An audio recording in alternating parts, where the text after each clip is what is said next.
And welcome to another exciting Way of the Brush with me, your host, Kris, aka Mini Wargamer Kris, aka The Name Butcher, aka Hey You, Get Off My Lawn. Way of the Brush, the most informative 120 minutes on the internet on the wargaming lifestyle. We'll talk about painting, terrain, conversions, and everything under the sun. If you're a first-time viewer, we do a lot of painting talk as well as a lot of what's under the sun, meaning no topics are barred. We'll talk about anything and everything. So, warning. Of course, if you are attending live, you can ask your questions over in the chat, whichever direction it might be in. And, of course, you can also submit your questions to kris@miniwargaming.com. It's in the description below. And you can post your questions there, and, if you're not able to attend live, or if you just want to, write out something a little bit more longer and, make sure that I do read your comment, because sometimes in the comment section, I might end up skipping past it or something, just for time's sake, sometimes conversations, who knows. Anyway, you can also post pictures in the emails, send them as attachments in the email. Don't send them off as links off to other sites, because that just annoys me. And oftentimes there's ads and stuff that are running on other sites, and it's a pain. So please don't do it. Send as attachments. Boom. Bang. And of course, in the description below as well is a link to wayofthebrush.com. That is the central hub of all this silliness. Has links to all the Instagrams and social medias, Twitters, and of course, Discord. Discord's been fantastic. Discord's a lot of fun. We are just in Discord all the time. Conversations are usually abound in there. Are they about painting? Sometimes. Just like this show, it's just life. It's just life. And painting is a part of our life, and we just talk, So it's a lot of fun. It's been fantastic. Also, wayofthebrush.com also has links for t-shirts. If you want to get a t-shirt, help support the cause, and look like a connoisseur of all that is good and holy in this world, they're wearing a Way of the Brush t-shirt. Of course, if you purchased a shirt, send a picture of yourself in your shirt, with your shirt on. Please. Can't believe I have to specify that. To me, and I will add it to the Monkey Shrine, which is also on wayofthebrush.com. Again, wayofthebrush.com. It's all that's the place where it's happening. That's where it's at. So, of course, also a link for patron support. If you're considering supporting monetarily, big thank you. A big thank you goes out to my current patrons. Without their continuing support, a lot of the upkeep and things of that nature just wouldn't happen without their support. And it's been fantastic, and it's really great. And of course, also, I do try and give back to the patrons, so I do other programs as well. And of course, if you are considering patron support, I only ever charge per Way of the Brush, so I think you can work out how much I'm charging per Way of the Brush episode, and how much you want to donate, and so it's all up to you, of course. And of course, if you're not able to donate monetarily, thumbing up the video, sharing, commenting, and subscribing and ringing the bell and all that other common social video things do. I don't know. You know what I mean. I think you guys get it by this point. Where are we? To Grunt Orc. Little monkey. Ooh, little monkey. To Grunt Orc. Hi, guys, girls, and of course, the Master Kris himself. Glad to see a live one for a change. Yes, welcome. King 555. Hello. Urban Flow. What's up, everybody? Dr. Santos. Hello, monkey. Sir Peanut Butter. Howdy, Kris and monkeys. King 555. I'm on the hunt for magnets today. If you get magnets, make sure they say Primal Horizon on them. Okay, the magnets, like if you're looking for like magnets for your models, I'm assuming that's what you're looking for. I don't know, you said magnets, it could be anything, right? Anyway, if you're looking for Primal Horizon magnets, because those are Mini Wargaming magnets. Those are sold by Mini Wargaming. So, Sophie Y, hi monkeys, hi Kris, hope you're well. I am well, hope you're well.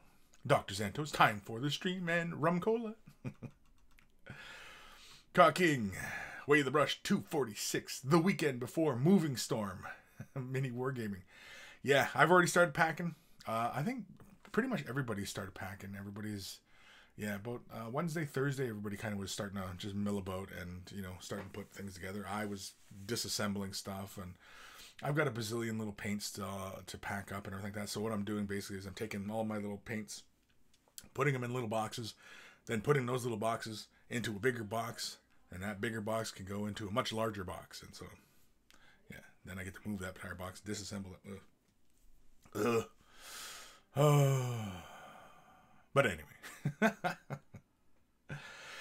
Sophie, Way the Brush, episode 246. Kris, get Kris a bigger office, lol. Get Kris a bigger office. My office is big. Like, it's not huge. But it's a good size. And I really like my current office, like that's a lot of room for me. But at the time when I took over that space that I'm currently in, I was doing different things. I was creating the intros for videos, and so I needed that green screen section, and I just painted that wall because it was no point in setting up and tearing down, you know, a green screen, right? So I said, screw it, let's just paint the whole wall green, and then, you know, so that way I always have a permanent kind of setup going on. And that was initially why, when I moved into that space, that's why those decisions were made. But otherwise, yeah, I don't really need all that space, and even technically, my office really doesn't need to be that big. Because, like, if I need material, well, I can just go about, especially now in the new place, I can just go pick it up and, you know, use material as necessary, right? Grab a model. I don't need to have a huge selection of models in my office, because I can just go and, you know, because, I mean, you know, Lee has a huge store of models. We're going to have a store, Max Aggression. Dan, he'll have a physical store, which will be open to the public, and, you know, so he's going to have constant material, you know, moving through the place. And, yeah, so... Really, realistically, I don't need a lot of space. I just need a spot to film my stuff, right? And now that I don't do Way the Brush in my office anymore, because I pretty much do it from home all the time, and, you know, it's not necessary. It's not necessary. Not entirely necessary. Dr. Zantos, what has everyone been working on? I kinda did a happy little accident with a Sigvald Mini.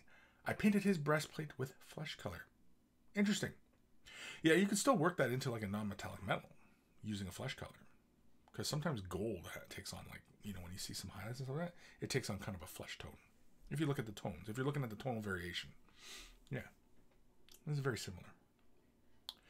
Sophie, Way the Brush, episode 246. Oh, I already read that.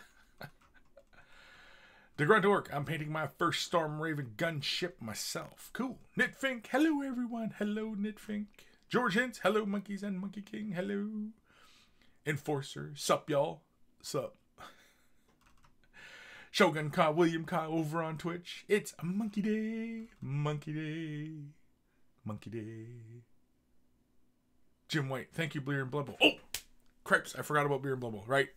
I know there's always some sort of casualty in my... I gotta write that shit down, so I don't forget. But yes, of course, included in my intro spiel is a big thank you to Carl, aka Guymere Alfer, aka Beer and Blood Bowl. That's his YouTube channel. Check him out if you love yourself some beer and you love yourself some Blood Bowl. That's where it's at. Tune in. A lot of fun. Listen to those guys banter back and forth when they're playing. It's too much fun. We always thank Carl for taking the time out of his busy day to create the email jingles plays before our email segments of the show.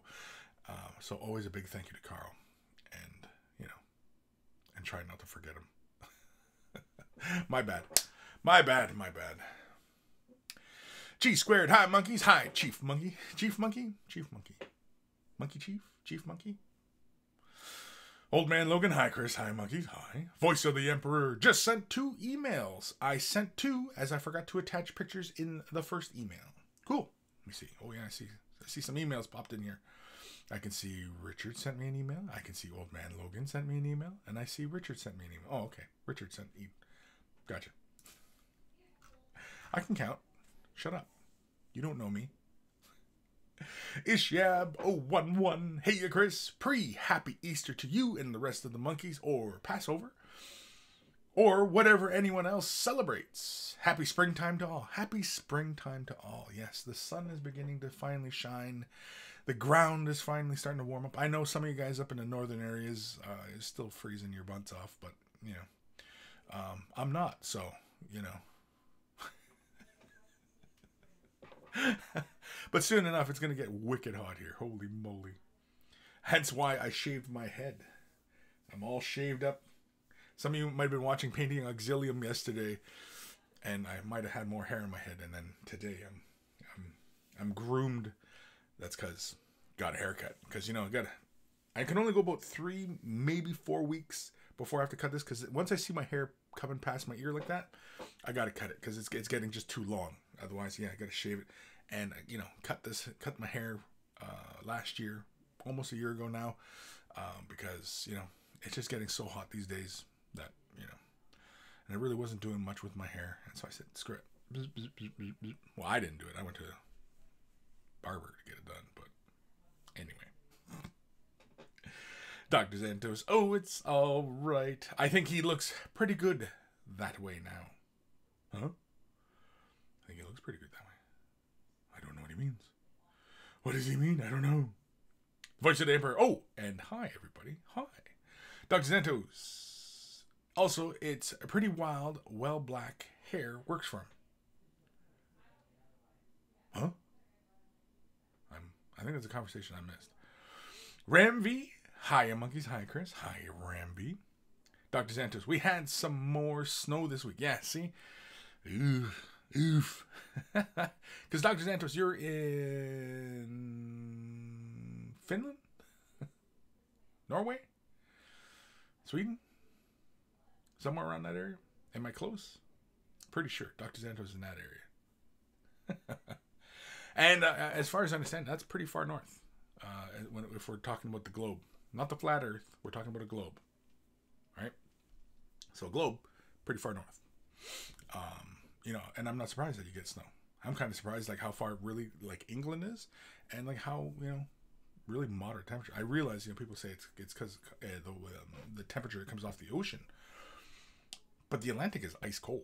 I can see for the Pacific side, right? They say, you know, like the west coast of like North America, you know, like the warm air from the Pacific comes across, and like British Columbia in Canada, and of course Oregon in the States and everything like that. Like they get a lot of rain even through the winter months. It doesn't really get very cold, you know, and I can see that, sure, because the Pacific's pretty warm. It's a great big body of water. But they say the Atlantic, I mean, you die within minutes of falling in it. So that's pretty damn cold. And I would not think that the air current coming off a very cold body like that would give you a lot of warmth.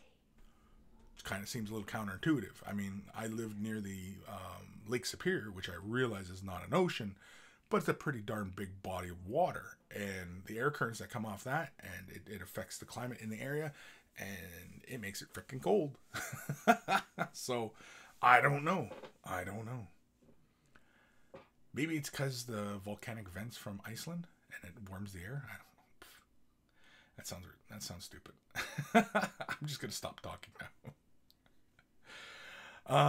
Enforcer, in the spring, the Kris will shed his hair to cool off faster. Yes, it is shedding season.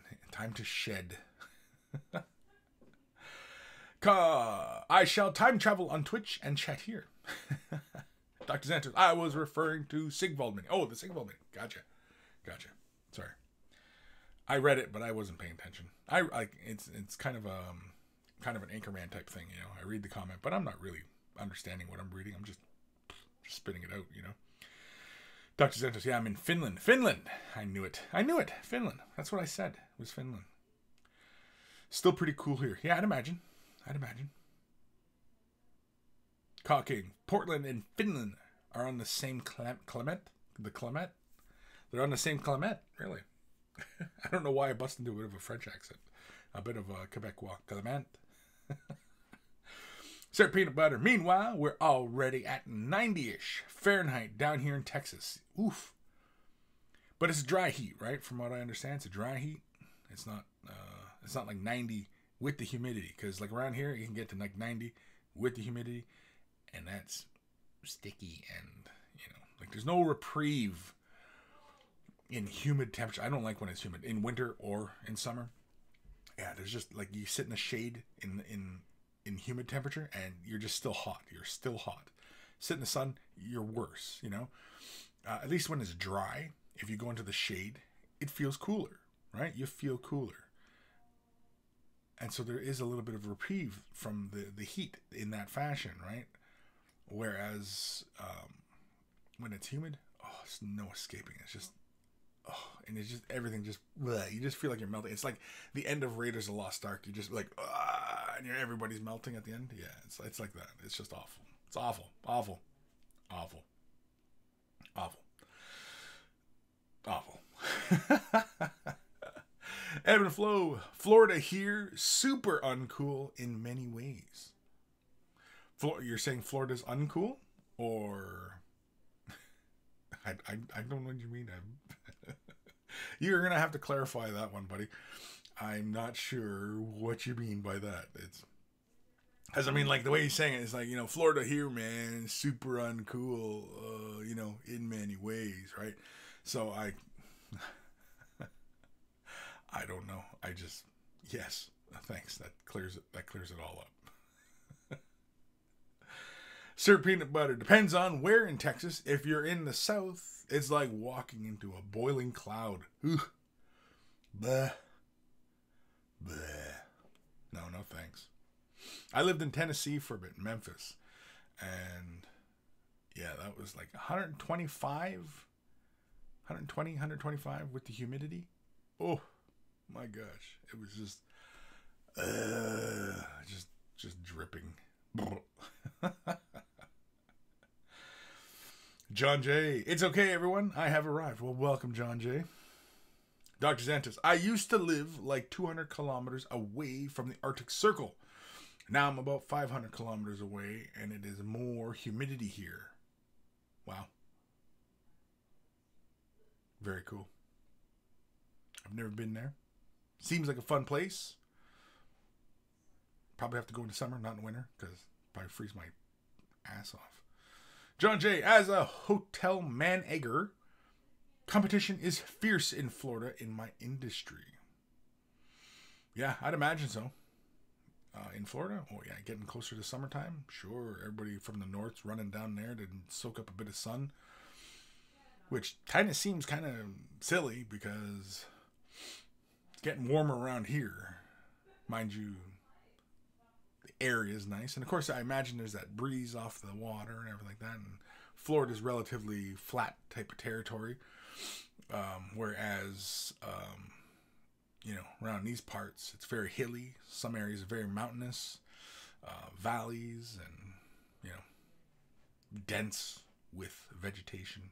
All sorts of territory around here. Swamps, bogs, forests, waterfalls, rocky areas. No desert, though. Sophie Wild. Lancaster here, sunny, but still nippy. Yeah. Which Lancaster? I don't know. I'm sure there's a lot of towns called Lancaster. Is that in the UK? You're saying it like I should know that's in the UK. And maybe I should know it's in the UK, but yeah. Well, when I was there in the UK about a month and some ago, it was nice. Like I was totally expecting the cliche, you know, stormy weather and overcast and cold and damp and just, you know. I know, it was nice. I was sweating, walking around in all sorts of places. I sweat anyway, but, I mean, it was nice. It was real nice. Real nice. I wish I could have spent more time in England. Just kind of checking out the territory and everything like that. Riding the highway from London up to Nottingham. Just the territory is just really, really nice, you know. A lot of areas are really picturesque, especially with all the little sheep fields and stuff like that. Yeah, it's really, really nice. Wish I could have just ventured off into more areas, you know. John J. I lived as a single man just out of high school in Florida for 14 years. Every girlfriend I had was some kind of Ian? Some kind of Ian. Oh, Romanian, Colombian, Hungarian.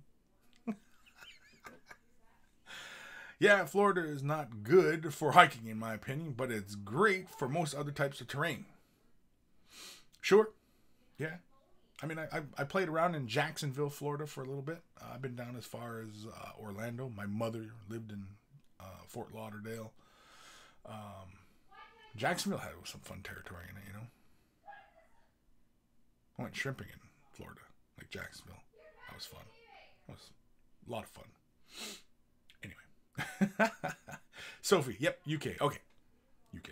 Gotcha. John J. Coral Castle in St. Petersburg, Florida was supposedly made entirely by one little old man. Really? I don't know what Coral Castle is, though. Send me a link. I don't know what you're talking about. Sync Up Sound. Oh, that's a new name. That's a new name I've never read before, unless, of course, maybe you've been lurking for a while. I don't know, but welcome either way. Hi, Kris. Thanks for this series. Keep it up. Well, thank you for tuning in. And thank you for commenting and being a part of it. Sync Up Sound. It sounds like you might be into music. I don't know. I kind of want to click the name and find out, but the thing I have running shows me Twitch and YouTube comments, and so I can't click your name. Oh, wait, can I? No, I can't. Oh, wait, I can't. No, I can't. Oh, no. I can reply or block you. No, I don't want to do that. I just, hi, first time here. Oh, yeah, block. No, I wouldn't do that. That's just mean. So, I did not check the news today. I usually end up, in the beginning of the show, I kind of talk a little bit of news. I also, like to stay up on current events, and I actually didn't do too much today. I was kind of just drinking my coffee and getting stuff ready, and so I was gonna do something. What the heck was I gonna do? I completely forgot what I was gonna do. Wow, it's already almost 12:30. Jeez Louise. I talk a lot, don't I? Let's do an email, because let's get through them, because I've got a fair amount. I've got a fair amount of these. So let's do an email. Turn your headphones up or down, but here it comes. Ready? Let's do this one.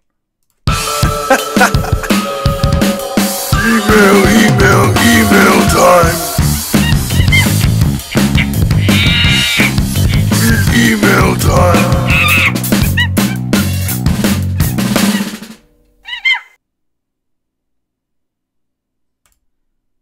This one, whoops. Don't need to see the whole thing. All my emails. Oh, crap. Clicking the wrong things. I'm clicking. Okay, you guys don't need to see my stuff. Anyway. This one is from Pyre Captain Daniel. Hi, Kris. Here is my 30k Emperor's Children Legion Tactical Squad. They were made using a zenithal effect. I think that's what it's called. Which I think really works with Space Marine armor. Thanks, Daniel, Pyre Captain Daniel. And so let's have a look at his Space Marines that he did with a zenithal type of scheme. Can we zoom in a bit? Oh, we can zoom in a bit. Oh yeah, perfect. This is what I love. Perfect. Very cool. You got the shoulder pads. I'm gonna assume these are the Betrayal at Calf box set models. Prep looks good. Nice even paint job on everything. I like the highlighting on the Sarge here, whatever he is. Nice little transitions going on in the hair. Looks like a bit of overspray on the claws. I don't know if that was intentional, if you were going for an OSL effect. I'm not sure. You might want to push the contrast on that. You might have to come in with a brush and come in with just do like a little bit of edging with brighter blues and to almost whites, if you really want to capture that OSL effect.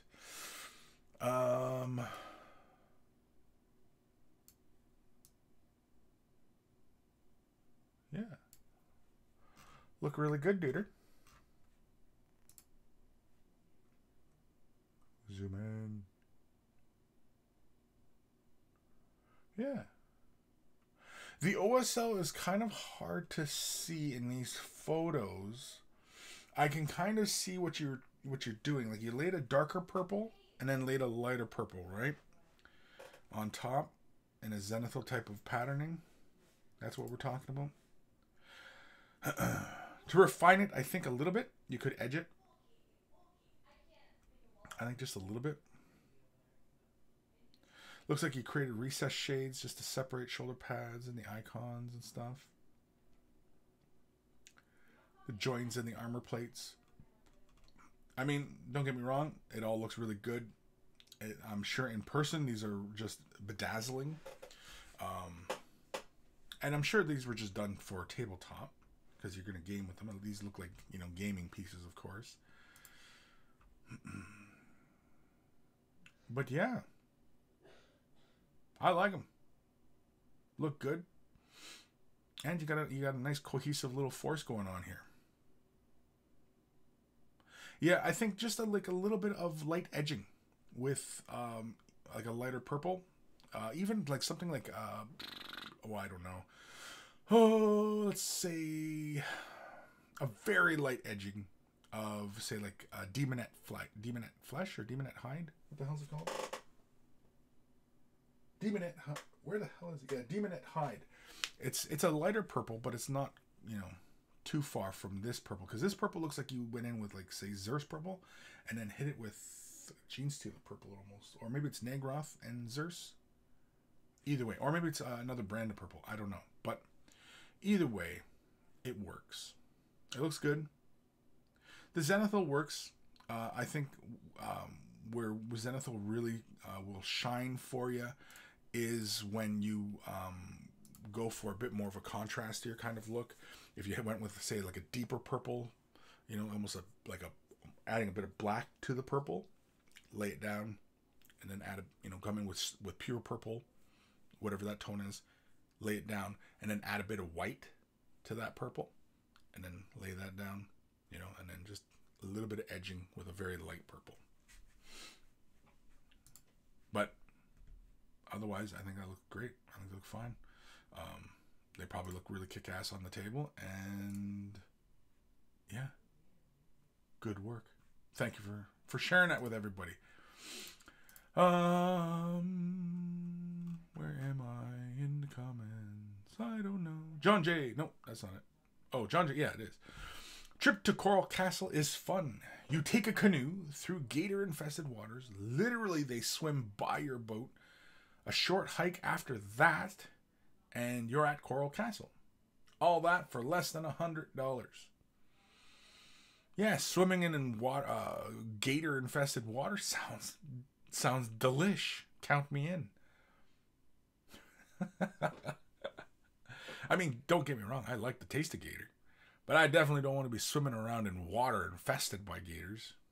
And you say they're in gator-infested waters. It's gator-infested. That's what you wrote. Gator-infested. That's a lot of gators.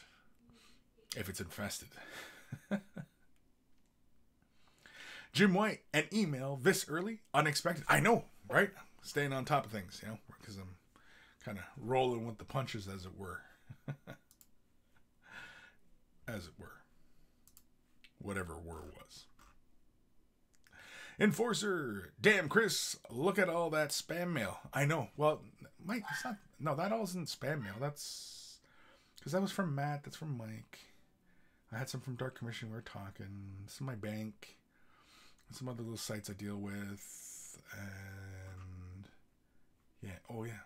My eBay order. I didn't check my eBay order. I bought my daughter a birthday present through eBay. And because her birthday comes up soon. She's turning 17. So, yeah. She's 17 going on 25.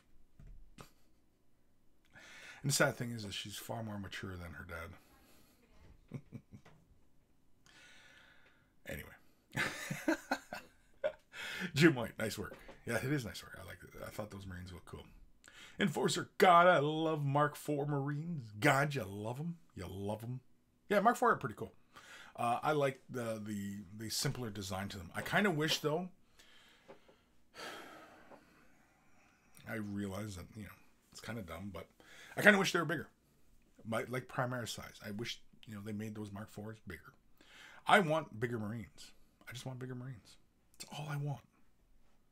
Like, I like Primaris Marines. I know people poo-poo on Primaris Marines all the time. It's usually rules related, but as far as the aesthetic of the Marines themselves, yeah, I think they look kick-ass. I think they should, like, just drop the whole Primaris thing and just make them Marines. You know, Marines.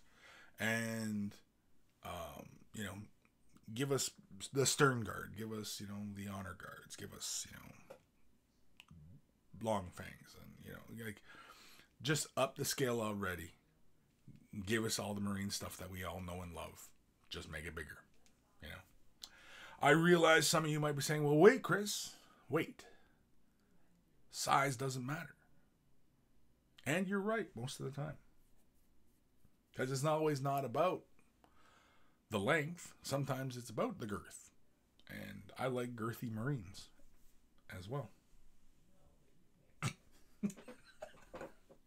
Pirate Captain Daniel literally just got here and you've started emails already early for once. I know, do things out of the ordinary and people just kind of like jump at you like, what the heck, Chris? What are you doing? Dr. Santos, I don't like the fluff of the Primaris. Right, exactly, right? Like, and I mean, it's their property. They can retcon it. They can kind of just say, you know what? They're not Primaris anymore.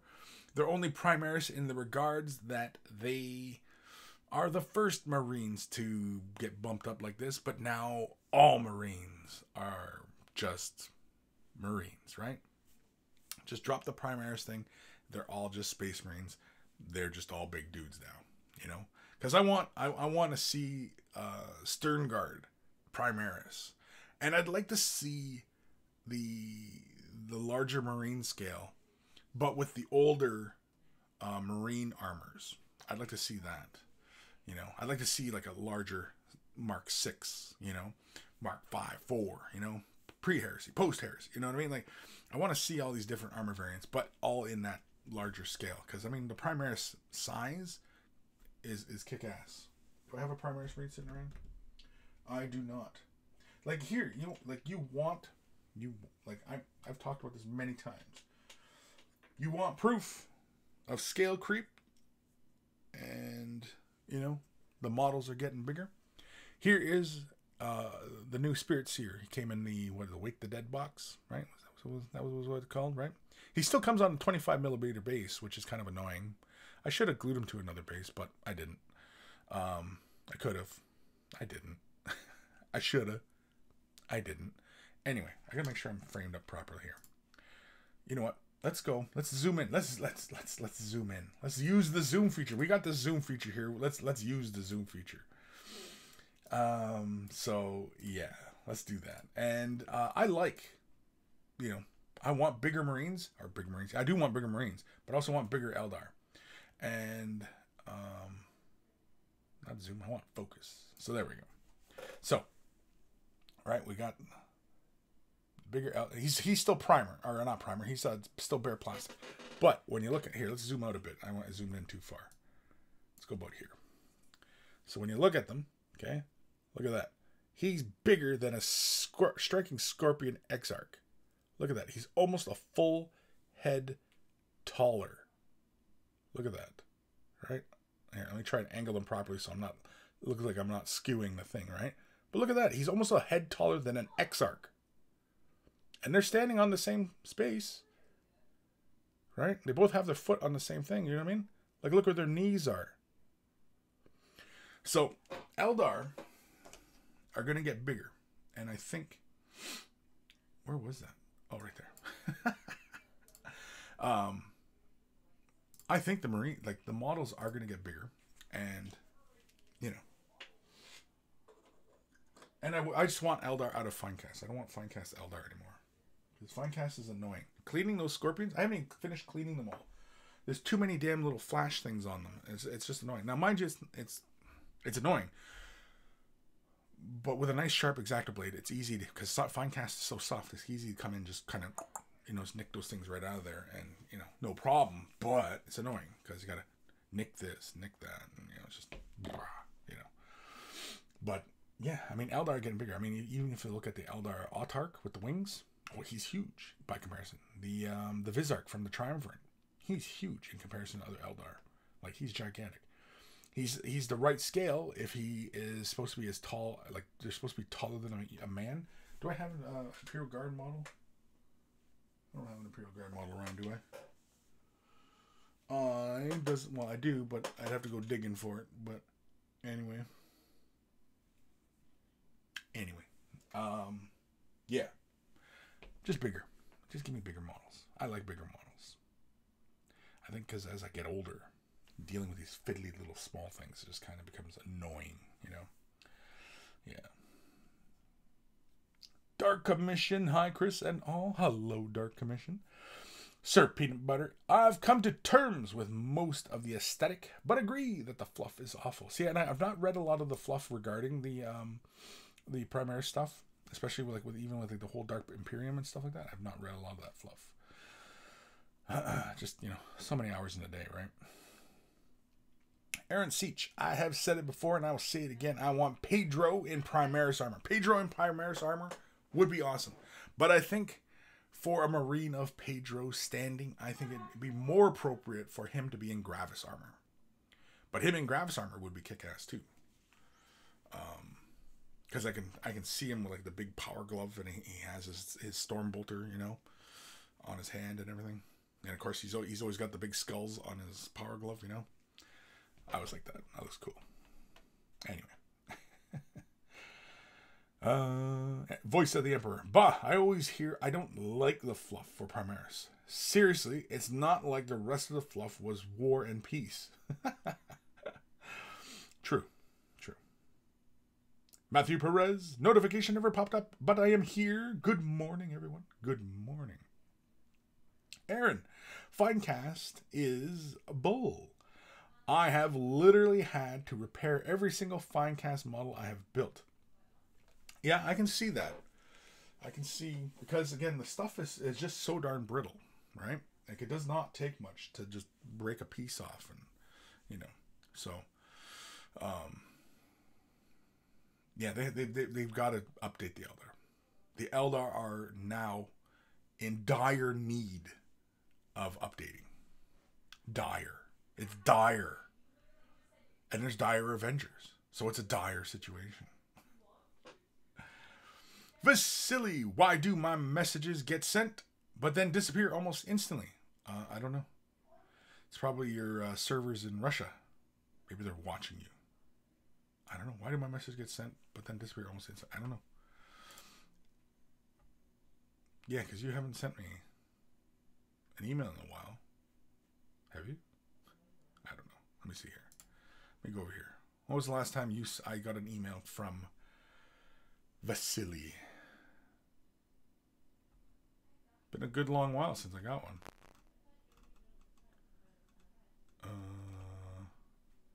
Last time I got an email from you, Vasily, was February 2nd. As far as I can see. That's the last time I got an email from you, buddy. Oh, wait. No, not that. There we go. Sorry. Going through my emails, I was like, oh, wait, I get rid of this one. Oh, wait, now I gotta move this. And oh, yeah, I forgot you guys are here. I started just kind of doing my thing. Aaron, Kris, did you see the new Star Wars teaser? If so, what did you think so far? Well, it's a teaser. It's a teaser. I did see it, of course. Yes, I did see it. I saw it yesterday afternoon. Actually, when did I watch it? I watched that right after I did my stream on Mini Wargaming site or Twitch channel. And what did I think of it? I thought it was pretty cool. Interesting. I mean, it's just a teaser, so there's not a lot to determine as far as what exactly is going to be happening. It's just kind of quick couple moments of this or that to get you excited about, the new movie. I think giving us a few moments of characters and things like that, and some, kind of action scenes from the film, I think are pretty cool. I liked the whole Rey jumping over the TIE fighter thing. I thought that was pretty cool. Why exactly Kylo's trying to run her over with a TIE fighter, I don't know. I don't know why that seems like it would be a good idea. You know what I mean? Seemed to be just as easy to just shoot at her, right? But hey, it's whatever's cool, right? What else? Oh, I loved seeing Billy D. Williams at the helm. I like that he's even wearing his old, or well, it was from Solo. He's wearing the yellow with the blue cape and everything like that. I thought that was pretty cool. What else? You see some action sequence, some fighting in the forest, and you see what looks like the emitter disc on the Death Star. It looks like the firing disc, right? The laser gun, whatever, right? That. Now the question was, and I kind of got a back and forth with my son on this one, but what planet was that they were seeing that disc on? Was it somewhere in the Endor system? Was it Endor that they were on? You know, because the way you kind of picture Endor is that, you know, it was mostly forested, but I realized, you know, there would be different, type of topographies on the planet, right? So it could be Endor. My thinking, though, was that it's from the first Death Star and that they're on Yavin and they're seeing that big chunk because, remember, the Death Star blew up around Yavin. And, you know, of course, in the movies, in the original movies, right, it explodes, right? Both Death Stars explode and it seems like there's nothing left, right? There's bang, there's gone. But in the video games, they establish that, and the video games are considered canon as far as, you know, the background's concerned, right? That when the Death Star gets exploded, you know, it's a massive explosion, but there's big chunks of it just flying all over the place, which would make sense, right? It's because it's solid, right? It just wouldn't puff like a puff of thing, right? Words. And so, you know, yeah. I'm my money's on it's Yavin. They're on Yavin, and you know, they're looking at the thing. I don't know. Could be Endor. I have no idea. Maybe they're tying this movie in with the video game, because the video game Battlefront 2 focuses heavily on what the hell's the order called?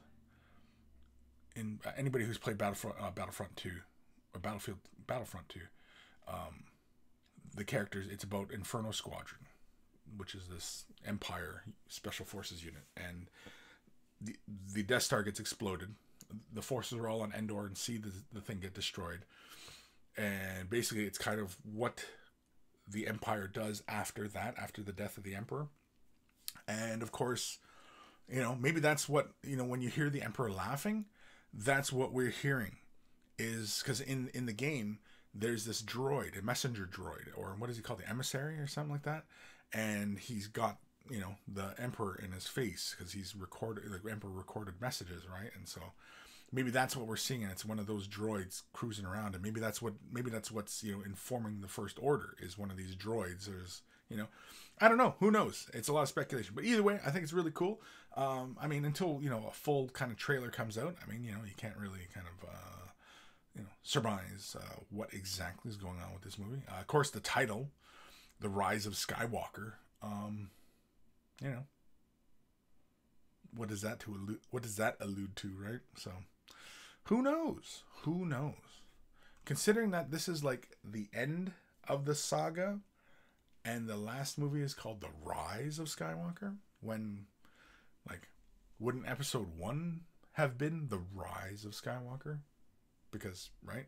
Because the first 6 movies is about the rise and fall of Anakin. And a lot of people have, you know, felt that that's what Star Wars really was about, was the rise and fall of Anakin Skywalker, right? Because he's the character, other than the droids, he's the character that is persistent throughout all the movies. Now, mind you, we shift focus from here and there, all over the place, but overall, it is really about, you know, the rise. It's the story of the chosen one, right? So, yeah, I don't know. We'll find out. We'll find out soon enough. I think either way, though, there'll still be a ton of hate for this movie, I'm sure, because it just seems like the haters are abound these days. So, you know, who knows? Nathaniel, hi Chris, hi monkeys, hello Nathaniel. Vasily, I wasn't talking about emails. Oh, I don't know. Well, then what are you talking about? What are you talking about, Vasily? What up, Raziel? Enforcer Kris, quick question. I'm heading out to my local GW to pick up paints in a few and need to know, will 99% ISO destroy resin? No. Hopefully that was soon enough for you. No, it will not destroy resin. Shouldn't. I mean, well, resin is a broad category. There's a lot of different things that are resin, because even technically resin is plastic, right? So typically 99% iso alcohol does not have any weird effects on resin or plastic. So you should be fine. If you're still not 100% sure, take a little bit of the resin. You know, like, you know how they have the those off pieces, right? You know, you cut the model free from the sprue and everything like that. Take some of the alcohol. Just, you know, use a heavy amount, light amount, whatever. See what happens. And if you're not solely convinced, then, you know, don't use it. Voice of the Emperor. Monkey is a bad word in Russia? Is it? Vasily, no, maybe some new YouTube thing? I don't know. You mean, wait, you're talking about the messages.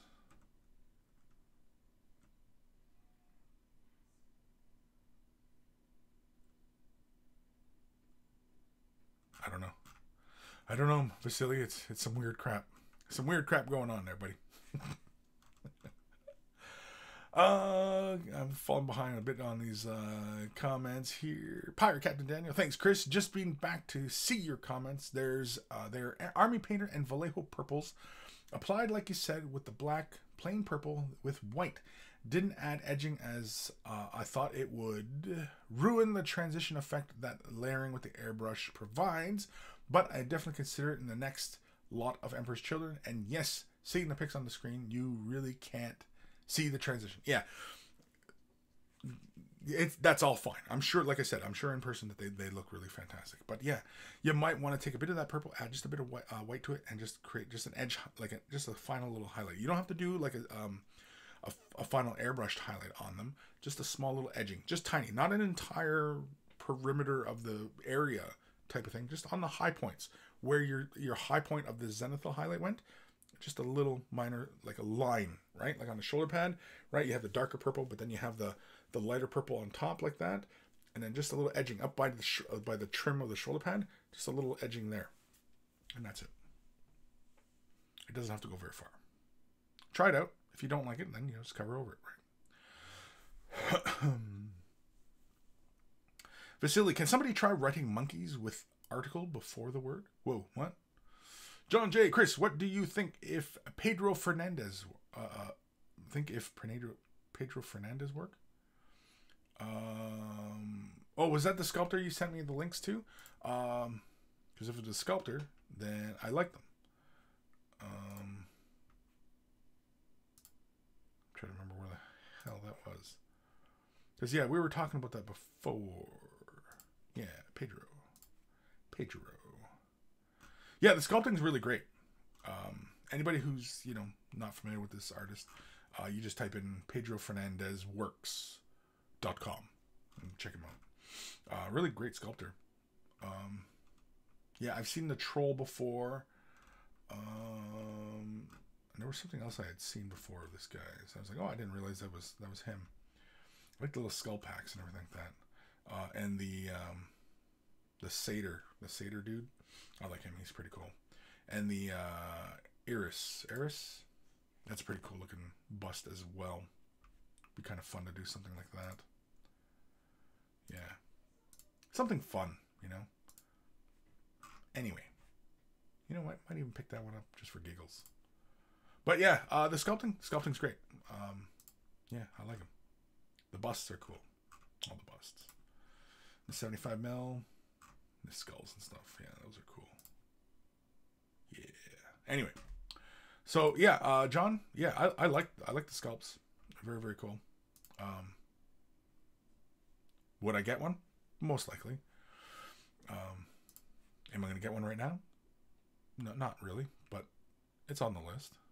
Man, I got so many projects on the go right now. Whew, And I'm trying to avoid the, ooh, you know, gotta get that. Ooh, gotta get that, you know. I'm trying to avoid that, right?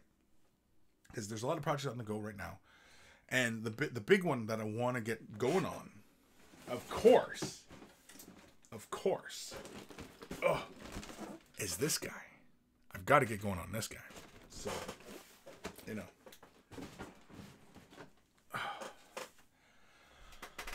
So much to do, so little time. Vasily, it's probably Endor, because apparently there's Palpy in the new movie, and he is last seen around Endor. Sure. But like I said, he could be one of the messenger droids. If you've played Battlefront 2, played the story, yeah, it shows what happens after the Death Star gets exploded. But yeah. Pirate Captain Danny. I think it was Endor simply because of Palpatine's laugh at the end. He died on Death Star 2 over Endor. Right. But again, I think the laugh is coming. If what we've seen in Battlefront 2, if it's one of those emissary, I think it was called the Emissary. I think it's called an Emissary. And he's carrying forth the Emperor's message. And it's a holograph of the Emperor talking. And so it could just as easily be a recording, and then it's him laughing, and you know, as he's giving out his final orders, kind of thing. Sir Peanut Butter, wishful thinking. Give me Yavin 4. Give me Exer Kun. Which one's Exer Kun? I'm not familiar with that one. That must be some old legendary lore. Wild Boy 78, 97, 86, or 89. Wow, messed that all up. Whoa, I caught you live. Hey, did you decide to try one of those soft body Liquid-X paints? I have not. I just haven't gotten around to it. It is on my list. I will be doing it. But I will say, though, with soft body paints, Liquitex or anybody else, because I have played with those war colors. That was a paint line everybody was talking about a while ago. Now nobody seems to be talking about that paint line. Why? Don't know. But I tried those war color paints out, and that's what they felt like. They felt like they were the soft body paints, like Liquitex. And you know, I'm still going to give them a try. I have yet to play with them. Now, mind you, I mean, a lot of times with the Liquitex paints, you know, they're larger volumes of paint because they're intended for artist use, right? For canvas use. And I don't paint in acrylics. As far as my canvas work is concerned, I don't paint in acrylics. I paint in oils. And because I have so much oil paint sitting around, you know, I really should try out doing some miniature painting in just oils. I don't know why I've never really done it. I have played around with it a bit, but not to the point of bringing a model fully rendered forward, you know? And so maybe I should try that sometime, you know? Just to kind of, you know, I imagine it's going to be relatively easy. I mean, like, you know, the only thing is, though, is I don't really, I imagine if I use mineral spirits, it should be fine. On plastic, it should be fine. I'm just thinking about resin, mineral spirits on resin. That should be fine. But, you know, like if you're using some other kind of turpoids or anything like that, you know, they should sit on the surface fine as well. I don't know. I guess I should probably experiment with that as well. Anyway, so, yeah.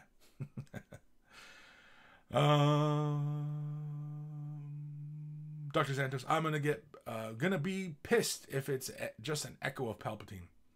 Well, it is. I mean, if we're going forward, I mean, like, Palpatine was chucked down the tunnel, and then the moments later, the Death Star exploded. I think it's highly unlikely that Palpatine is alive, right? But I think it's one of those emissary droids. And I think maybe that's what they're going to do, is going to have those emissary droids were leading the First Order. You know what I mean? Maybe. I don't know. But, yeah. Who knows? I don't know. Who knows? Who knows where we're going to go?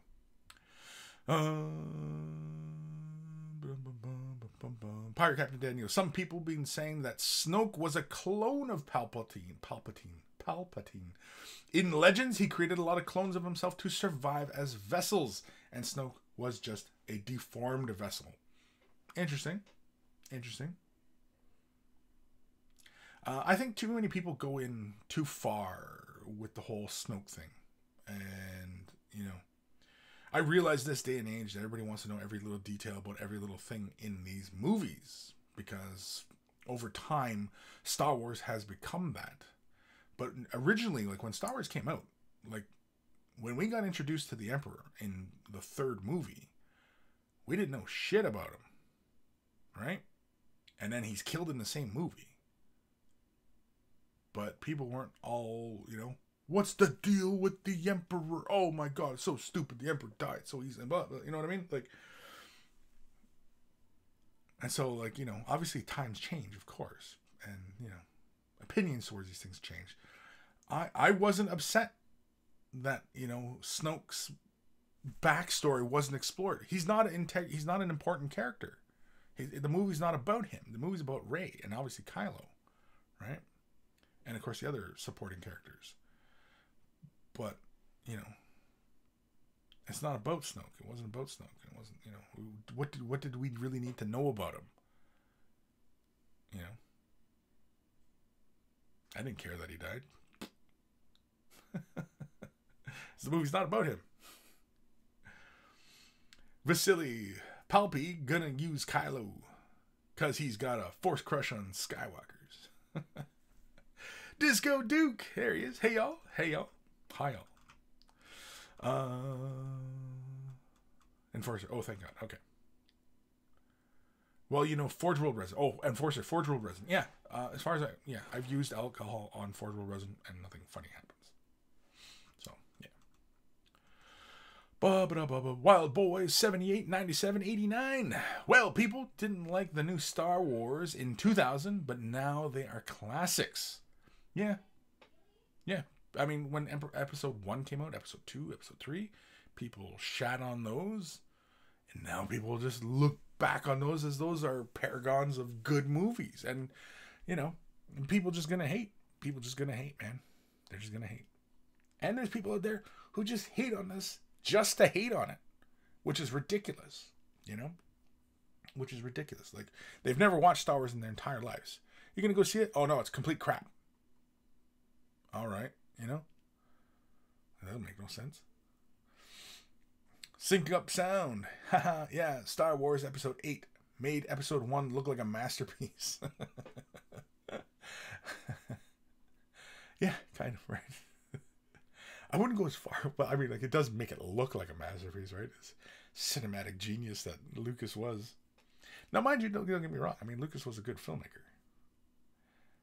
And I fear what it is, like what, and I can see a lot of people's point when they start talking about, basically with these newer films, especially with Disney taking over, it's all these committees, and it's too many cooks in the kitchen kind of thing, right? Everybody wants to have their input on this and that, and there's all these deciding factors, right, that go into these decision-making processes for what essentially is supposed to be visual art, right? Film is visual art. But when you have too many people, and it could be a bunch of artists, could be a bunch of bean counters, who knows? Too many people with their own agendas coming in here and trying to say this and that, make it a political statement, make it a, an economic statement, make it a, whatever, throw all sorts of issues in there, rather than trying to tell a compelling story about these characters who have a long history, or they're brand new characters who we're trying to connect to the past. And that disconnection from the past kind of is like the world we live in today, where people today are so disconnected from their histories, right? And this is all over the place. And, and maybe that's why so many people get worked up about the backstory on characters, is because they want to know the history, because people today want to know their history. And so many people don't know their history, don't know the importance of history. History is very important. And maybe that's what it is. Maybe that is just a symptom of that much larger issue in reality. And we're just seeing it manifested in these examples of people who just go bananas over Star Wars, Marvel, anything, right? Who knows? I mean, that's just a surface observation, right? So, but as far as making those movies look like masterpieces, yeah, they kind of do. I mean, I didn't hate Force Awakens, and I certainly didn't hate The Last Jedi. I enjoyed those, and even the Solo movie I enjoyed. Rogue One, loved. I thought Rogue One was really good. It hit all the nostalgia beats, I think, and that's why it particularly won. Was it a compelling story? Come on, it's Star Wars. My God, people, it's not Shakespeare. You know, like what are you expecting when you go sit down to a Star Wars movie? You know, are you looking for Academy Award-winning acting, Academy Award-winning screenplays? Like, you know, it's not likely. These are kind of cookie cutter type things, and they're telling a story. You know what I mean? So I don't know what morons who have some sort of, you know, paperwork that says that they're a critic or whatever. You know what I mean? Like, they went through film studies. Ooh, film studies. Oh my God. Anyway. Reziel, new Creature Caster models look awesome. Smaller figs this time. Yeah. When I sat down with Creature Caster last year at Adepticon, yeah, they told me that they were going to do smaller figs. And now they're starting to finally get to it. And the one thing that they told me this year at Adepticon, I don't know if I can share it, but I'll share it anyway, is that they want to speed up their release schedules. So they really want to, you know, get moving on, you know, on their projects. And the sculpts that they've been producing, man, are just fantastic. You know, they're just so cool. And I really like the big centaur dude that they've been teasing recently. He's such a cool looking model. As soon as I saw the model, and it's huge, the model's huge. I was surprised, you know, and I like that. As like they kind of started off as creating kind of knockoff is the wrong term, but I'm trying to think of it. Like they're like proxies for, you know, the Four Gods type of stuff, right? And I like that they're now really starting to open up and do their own thing and go with their own vision for stuff. And I really, really like that, and I can get behind that.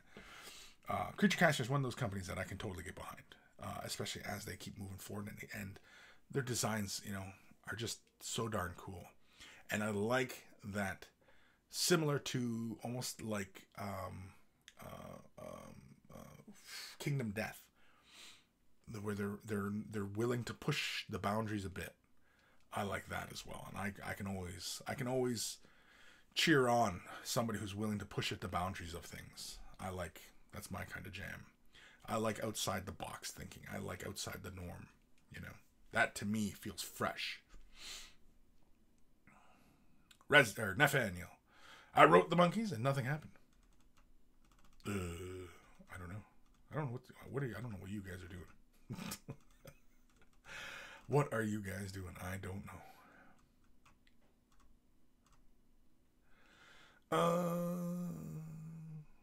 Raziel, yes, Chris would love to see some vlogs and tips as you go on that Gundam when you get to it. Yeah, I know. I'm planning on some videos. Not a complete, you know, blow by blow type of thing, but as I work on stuff, because it's really kind of hard to film as you go. And because it's just this prep and stuff, and of course it's post, you know, it's just, you know, doing the edits and stuff like that, and it's a pain in the bum at times. Pain in the bum, just a pain right in the bum, not quite dead center of the bum. Sometimes just below, sometimes just above, sometimes right over into the cheek, but it's usually right in the middle, somewhere in the crack, as it were. Ishab, I've seen other artists use in the past use oils on models, but more as detail and filler materials, never as a straight paint job. That'd be cool. Go for it, Chris. Yes, I'm thinking of that. I'm pretty sure other artists have done complete paint jobs in oils. I'm positive that there's a lot of artists who have done it. But yeah, I definitely would try. I would like to try it myself, just for giggles, just for something different.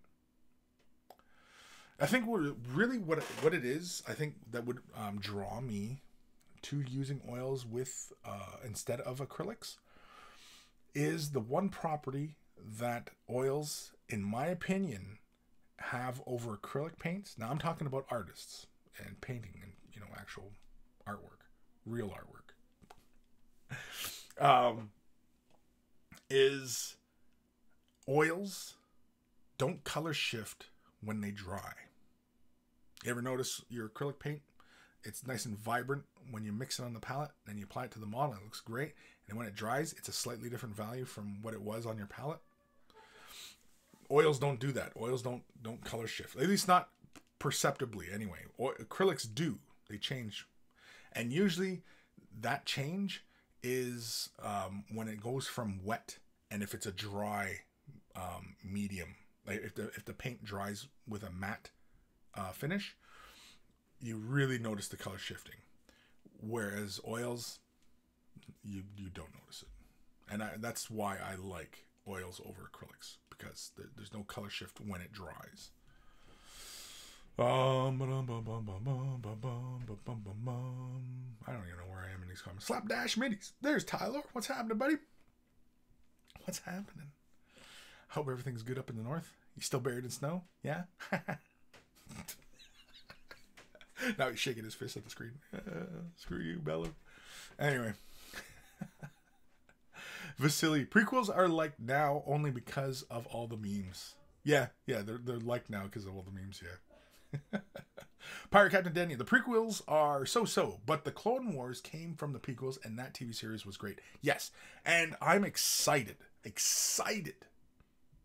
Well, I'm looking forward to. Maybe excited is too strong a word. For Mandalorian. I'm looking forward to that. I'm curious. I want to see where they go with that. You know, Rezio, no lie, episode 2 is still the worst. I only liked Obi-Wan scenes, but I'm very disappointed by the very important aspects of the new trilogy. Loved Rouge One. You loved Rouge One?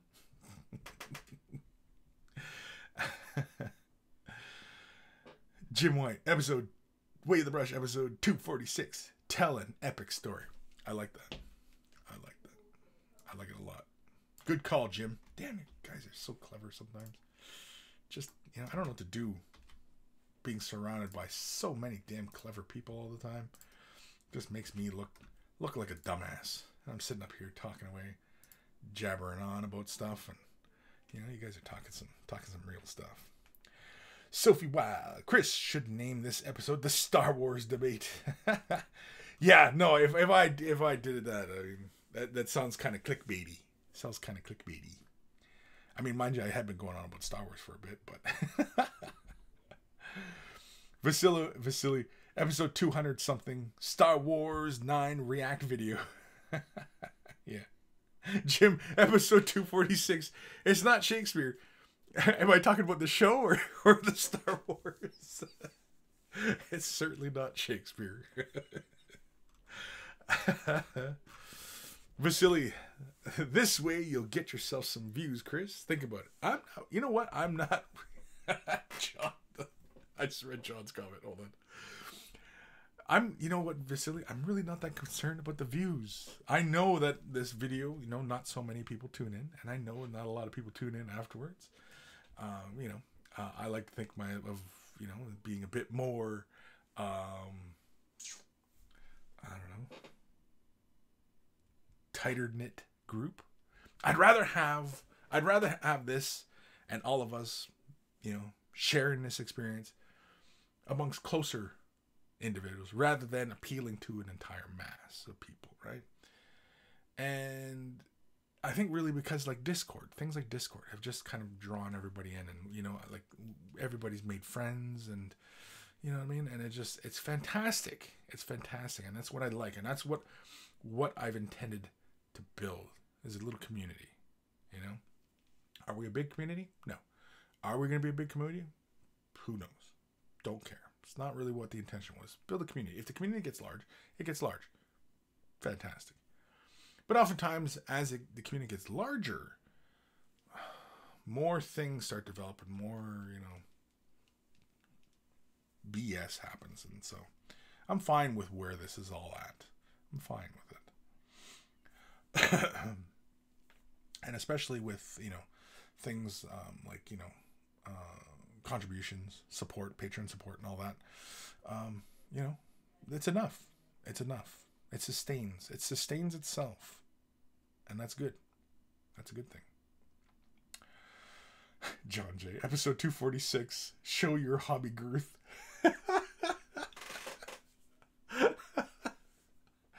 Yeah. It's I almost want to use that as the title. Show your hobby girth. Dark Commission. When I moved house, I found my tin of 30-year-old oil paints, and they were all in perfect usable condition. Yep, oil paints last a long time. Long time. Slapdash Minis. The North remembers how to shovel snow. Yeah. I'll bet you do. I know. As I was talking to my mom, she lives in Kinross, and yeah, she still got snow. I was like, grass is green here. Vasily, I was joking. Oh, you were joking? I went on this whole thing about community. You were joking? Must have been one of them jokes that got lost in translation, maybe. Nathaniel, wait a minute. Donations are a thing now? Yeah, they have been a while. If you go to waythebrush.com, yeah, you go to the Patreon button. Somebody had asked me, Nathaniel, are you joking? Because wasn't it you, Nathaniel? Or was it somebody else? That they didn't care for the Patreon's deal, and another way to contribute. And I had considered putting up like a donate now button, but I don't know. I'm always leery about these things, about monetary support kind of things, right? And I don't know, because I just don't want it to come off as grabby, money grabby kind of thing. And I don't want to be perceived that way, because I'm not, sorry, I'm just sending my wife a text here. Yeah, I'm just going to text people while I'm talking to you guys. I'm just, talk amongst yourselves. I'm just going to text. Isn't that freaking rude? People freaking do that. Technology has made people rude. Like, the conversation of talking to people, like the lost art of conversation. Just some people are just freaking rude.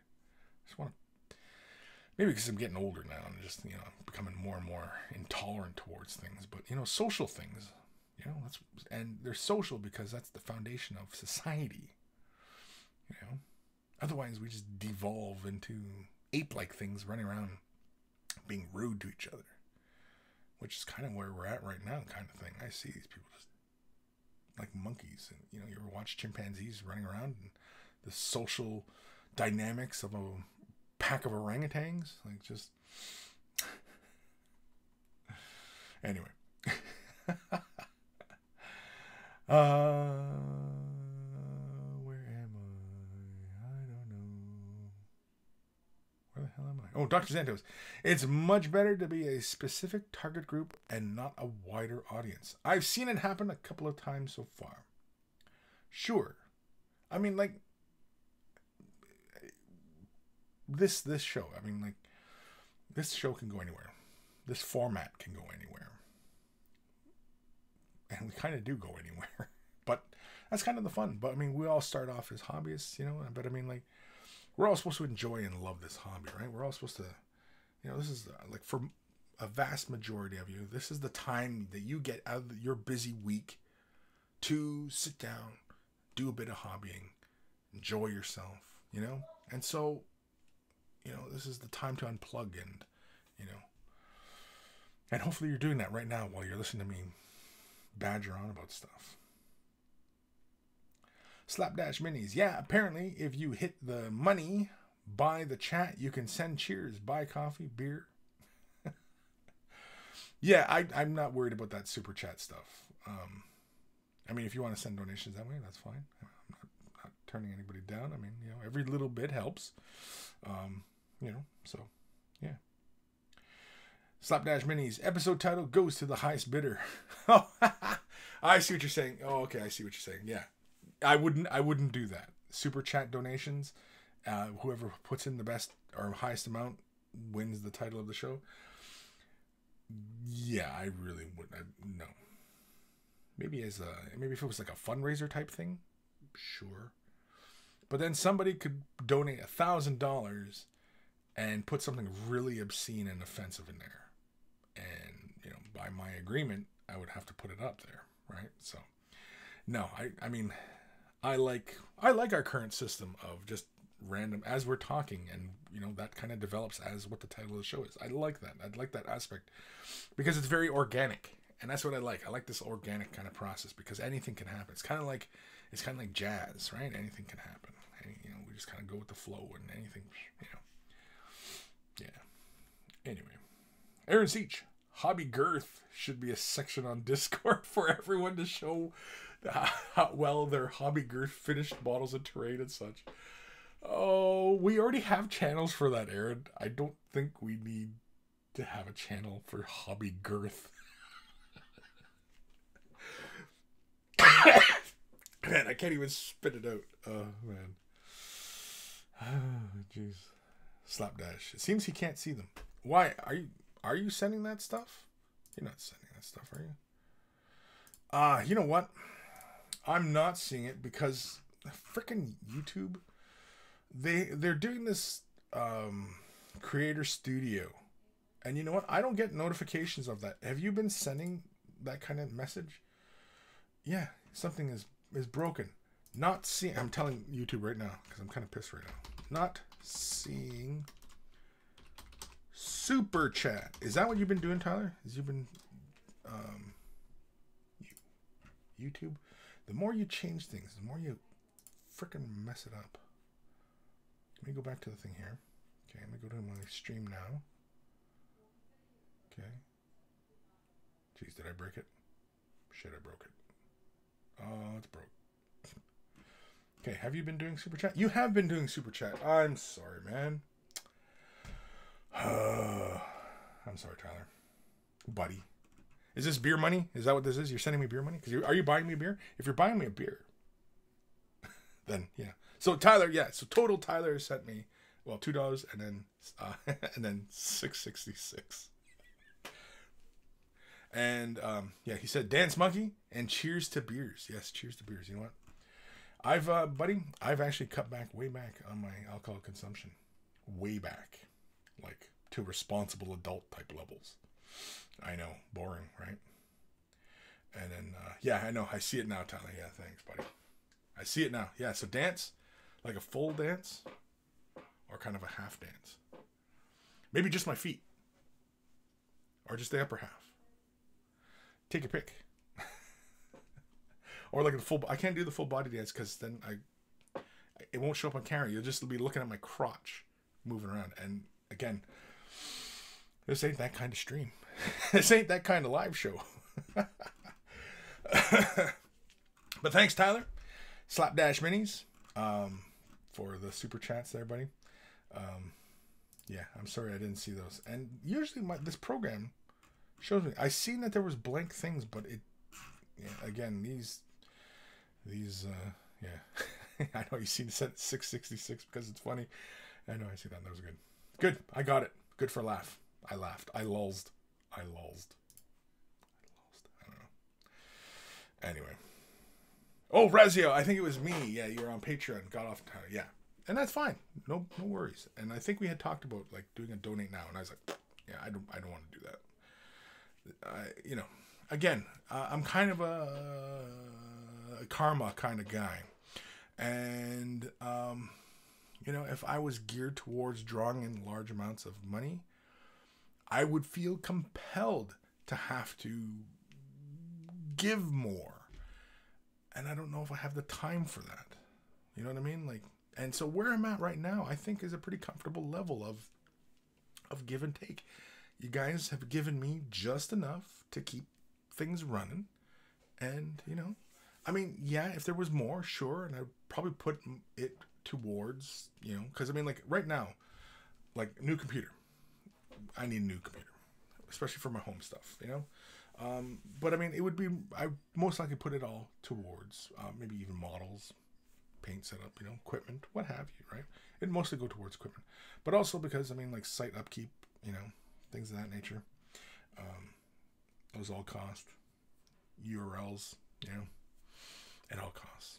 Of course, too, I suppose if there was more coming in, then I'd probably travel more, and it'd be fun to do more traveling to, you know, places and see you guys, and, you know, possibly do like classes or something like that. But again, it's kind of hard to say how busy I'm going to get, especially with our new bunker, because again, I'm going to have a bit more of a hands-on type thing going on there, because again, the focus is shifting away from a lot of videos that I'll be creating and more focused on actual. Oh, thank you, honey, thank you. You're welcome, broski. Broski, I'm not your bro.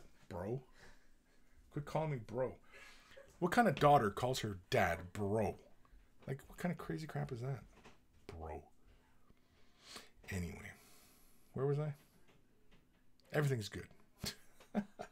So always a big thank you to everybody who contributes. And of course, if you can't contribute monetarily, liking, subscribing, all that helps. Sharing, right?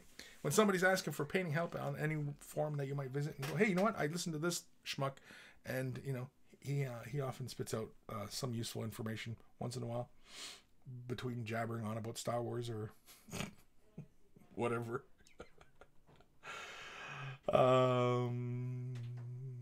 Jim White, gee, Kris, are you going to use your money for new paints? Yeah, new paints, right? I mean, like, I have a whole bunch of paints, and I've been packing up my office at work, and yeah, I've got way too many paints. If I shown how many paints I have access to, yeah, you guys would be like, come on, Kris. Like, you know, give us some perspective here, buddy. Yeah. It's why I try to remain humble about things. Try. Jim White, super chat funds money is what I mean. Oh, new paints, super chat funds for paints. Well, yeah, I could definitely, always. Paints, equipment, you know, like, especially because like I do weigh the brush from home, right? And you know, this feels right since I started doing this from home more often, because I used to do it more from the office, right? And every once in a while I would do it from home. And now that I'm doing it from home on a regular basis, you know, it really feels more like, you know, I don't know, it just feels good. Because I can do anything, right? If I feel like dropping, you know, shit, I can. Right? When I was doing it from the office, it felt like I had to be more of a representative of mini wargaming. I mean, I still feel like that's necessary here, but I can, you know, as long as I'm not being too offensive or anything like that, you know, I still feel like, you know, I'm not misrepresenting mini wargaming by, you know, going on and spouting, you know, crazy crap and what have you, you know. I don't know. But again, this is always, you know, because it's me and, you know, where I work, and, you know, you always got to try to, you know, paint things in a good light kind of thing. So, anyway. Slapdash Minis, I'm out of the mini circle. Let's see some cool mini stuff. What's going on in there? Yeah, you give us this every Saturday. You giver, I don't know, there was an icon. I gotta go over to YouTube to see what that was. Oh, crap. Oh, you giver, you heart. A heart. Oh, sweet. Tyler. I don't know why this is not displaying those icons, because usually this displays the icons, because I saw the monkey icons earlier. I don't know. Oh, you know what? That was from Twitch, though. Or no, that was YouTube. Anyway. Dark Commission, I had to stop watching a well-known terrain channel because it seemed like a beg fest. Yeah, exactly, right? And I mean, like, it just, come on. Because, you know what it is?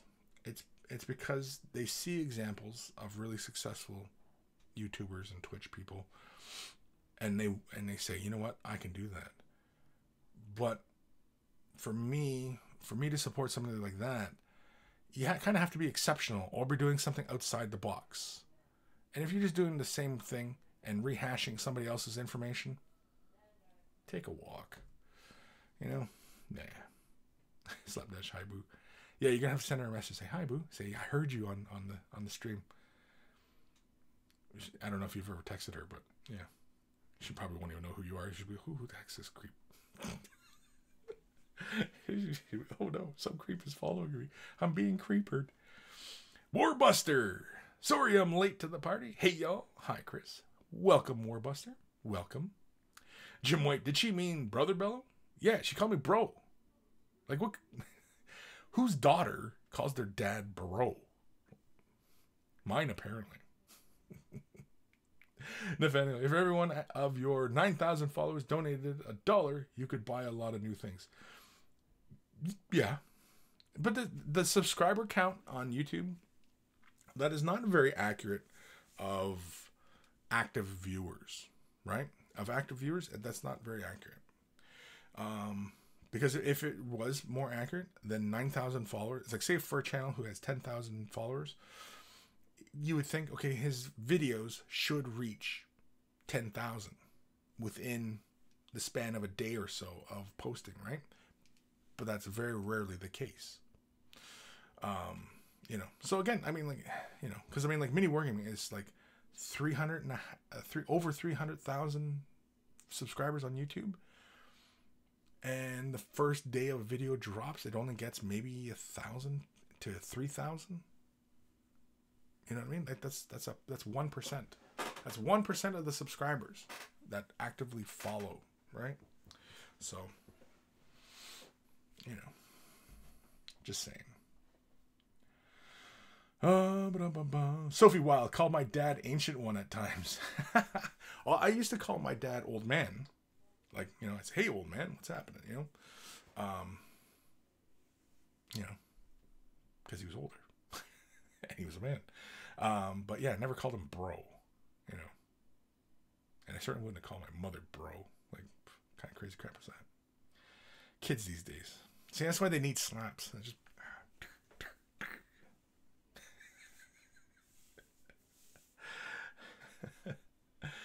Slapdash. Sadie says, hi, bro. Miss you. Miss you too, Sadie. Hopefully you're being good up there for your dad, up in the north. Hopefully you're making lots of friends. Hopefully school's going well for you. It looks like you guys are having a lot of fun. I follow you guys on the Instagrams and the Facebooks and all that. And so, yeah, hopefully you're good, Sadie. Dr. Zantos, email time? Yeah. Warbuster. Monkey, see no evil, hear no evil, speak no evil. Try not to. Try not to. I mean, you know, if I see evil, then, you know, got to do something about it. If you hear evil, well, you know, kind of have to do something about it. Speaking evil, well, I try not to. I don't know where I was going with any of that, but anyway. Yeah, let's do an email. If you got headphones on, turn them up or down, but here it comes. Let's do this one. Email time. Email time.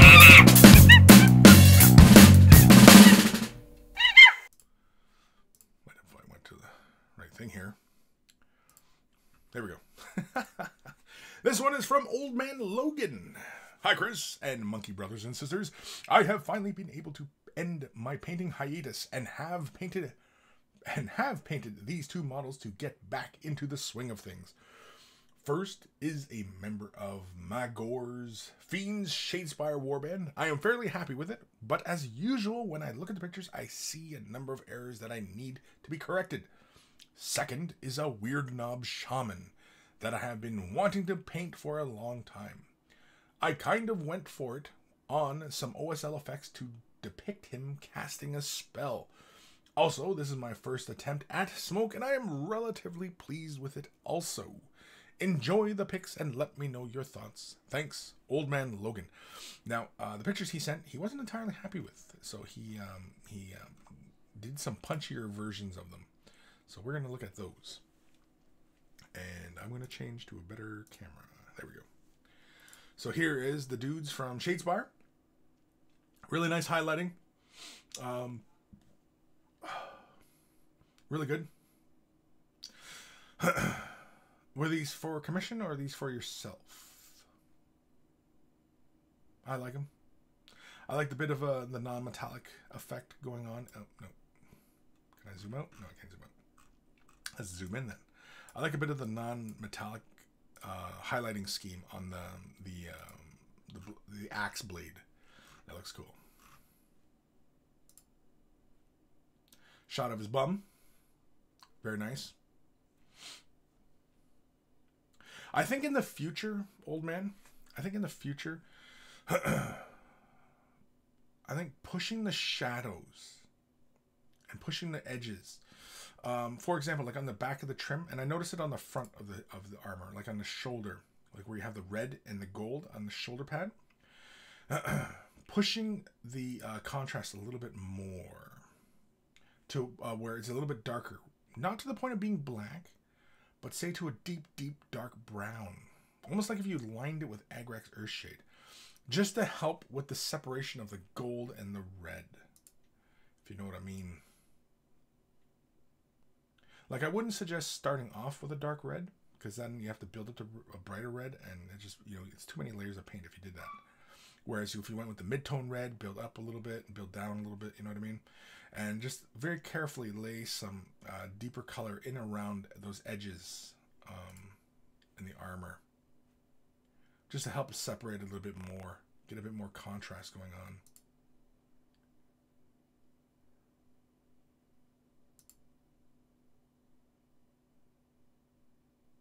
Blood. Oh, man, look at this guy. Now this is cool. This is fun. Now see, was this for a commission? Oh man, I wish can I change that? Oops. No, I killed the window. What'd I do? What'd I do? Can I do that? No, I can't do that because that's the wrong thing. Sorry, everybody's staring at a blank screen right now. I wanted to get to a bit more of a bigger picture of this. A bigger picture? That didn't make a lot of sense. How can I reframe this? Can I zoom out more? Let me zoom out more. No. Damn you. Damn you. Let's zoom in a bit. Love the eyes. Look at the smoke here. Am I getting that mostly in frame? Mostly in frame. I'm very disappointed in myself right now. Because I don't I want to get this whole thing in the frame. Okay, we're gonna do it. We're gonna do it. Let's see if I can do this really quickly here. Let's go. Bango. Yeah, we'll do screen long. Yeah, we'll title that screen long. Okay, we're gonna go bang. We're gonna go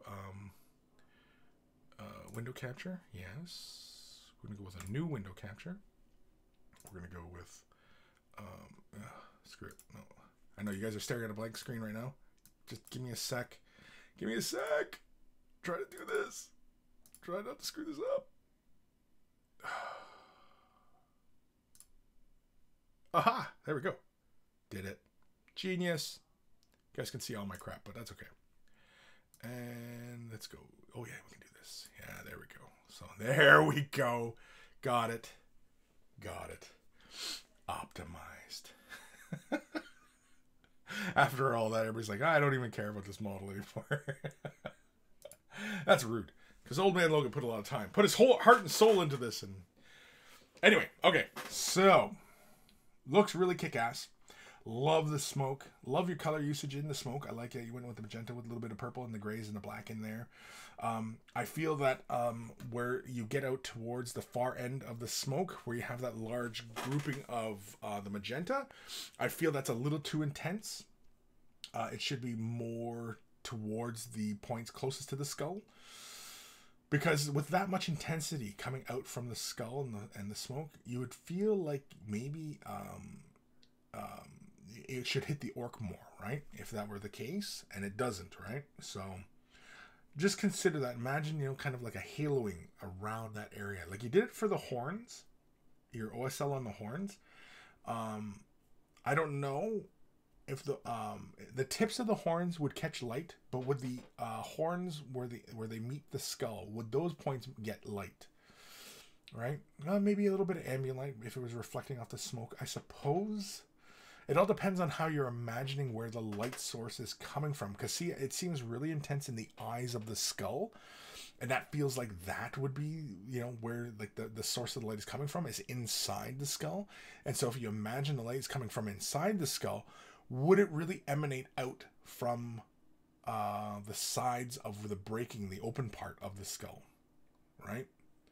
I kind of wish I had a diagram. I could make a diagram where you imagine that light sourcing. But the execution of where light is falling and the imagined light sourcing, yeah, it fits, and it's a little intense on the far left of the smoke, but that's no biggie. Big whoop. Leave it. I wouldn't change it. I'd leave it. It's fine. I love the glowiness in the skulls and the orc's eyes. That works really, really well. It's a lot of fun. I can tell that there was a lot of love put into this guy.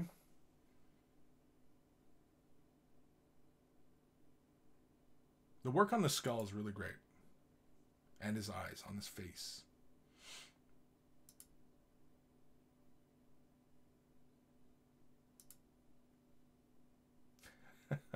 The glow in his eyes is really, really good. Like his proper eyes, his face eyes, as opposed to his bum eyes. Anyway, yeah, it's really, really good. It's just like a really intense glow, and I like that you did the underside of his eyes as opposed to doing his upper brow. There's a lot of people, when they're doing OSL from eyes, they often catch a lot of the brow, and that's not how light works normally, right? So imagine that you're probably pretty confident now in your ability to put this OSL down onto other models and follow through with this effect on other models. Now this was just, you saturated it, right? Yeah, because these are the same images. Yeah, I was a little bit worried that you played with the images, but you said you just played with the clarity and the saturation, and yeah, that looks good, man. Looks really good. Thank you, Old Man Logan, for sending that in. Really awesome stuff. I always enjoy seeing your work, Old Man.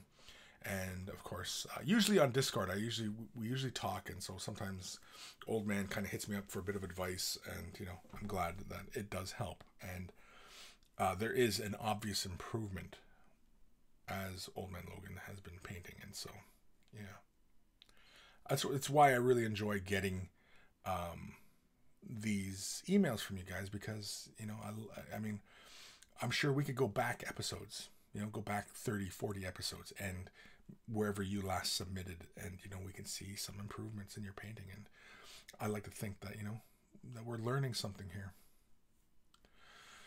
Old Man Logan, thanks. Yes, contrast is something I really wanting to improve on. Yeah, you kind of just have to go for it with the contrast, because you kind of you lay down a color, and you're kind of afraid mentally to lay a darker version of that color down and push it into recesses or shadows, and you know what I mean? But that's where you get really great contrast, is pushing to really dark tones and pushing to really bright tones, and going for that really kind of visual contrast on a model. And and of course there's other ways, of course, to create contrast on a model as well, right? So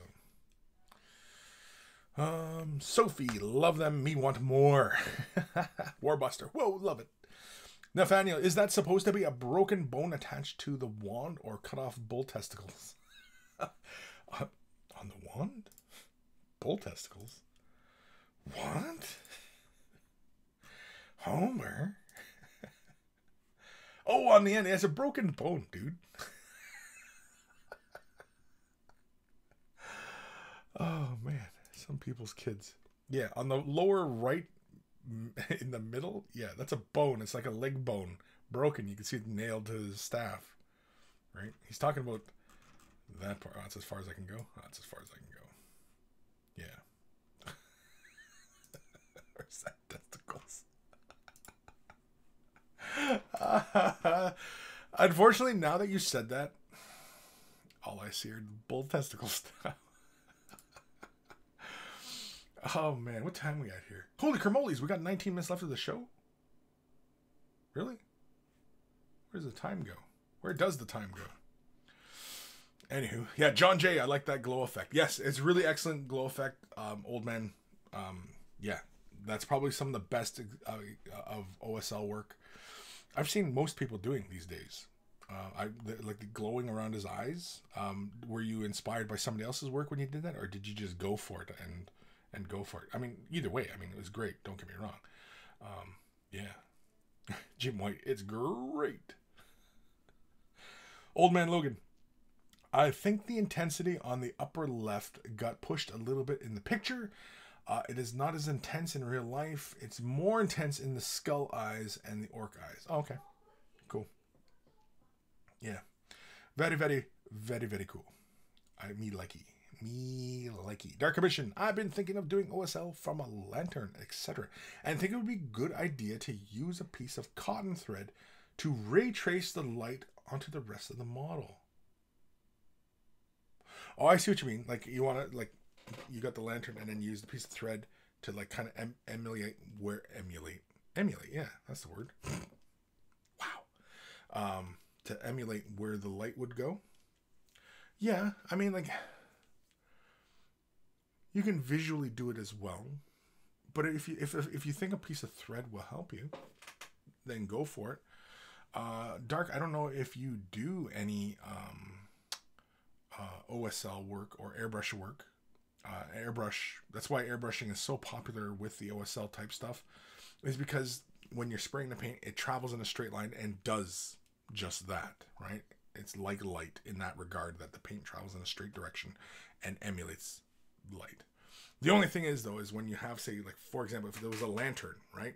The guy's holding a lantern out in front of him, and the lantern's there, and so the light would be coming straight in at him, right? And if you were to spray that, the shadow, you would get that shadow from the lantern, right? So you have to do it. You kind of have to do some pre-assembly type stuff. Imagine where the lamp is, then not have the lamp there, spray it so you kind of emulate the light sourcing. And you know what I mean? Like, you know what I mean. So anyway. Disco Duke, episode 246. It's all about the girth and the testicles.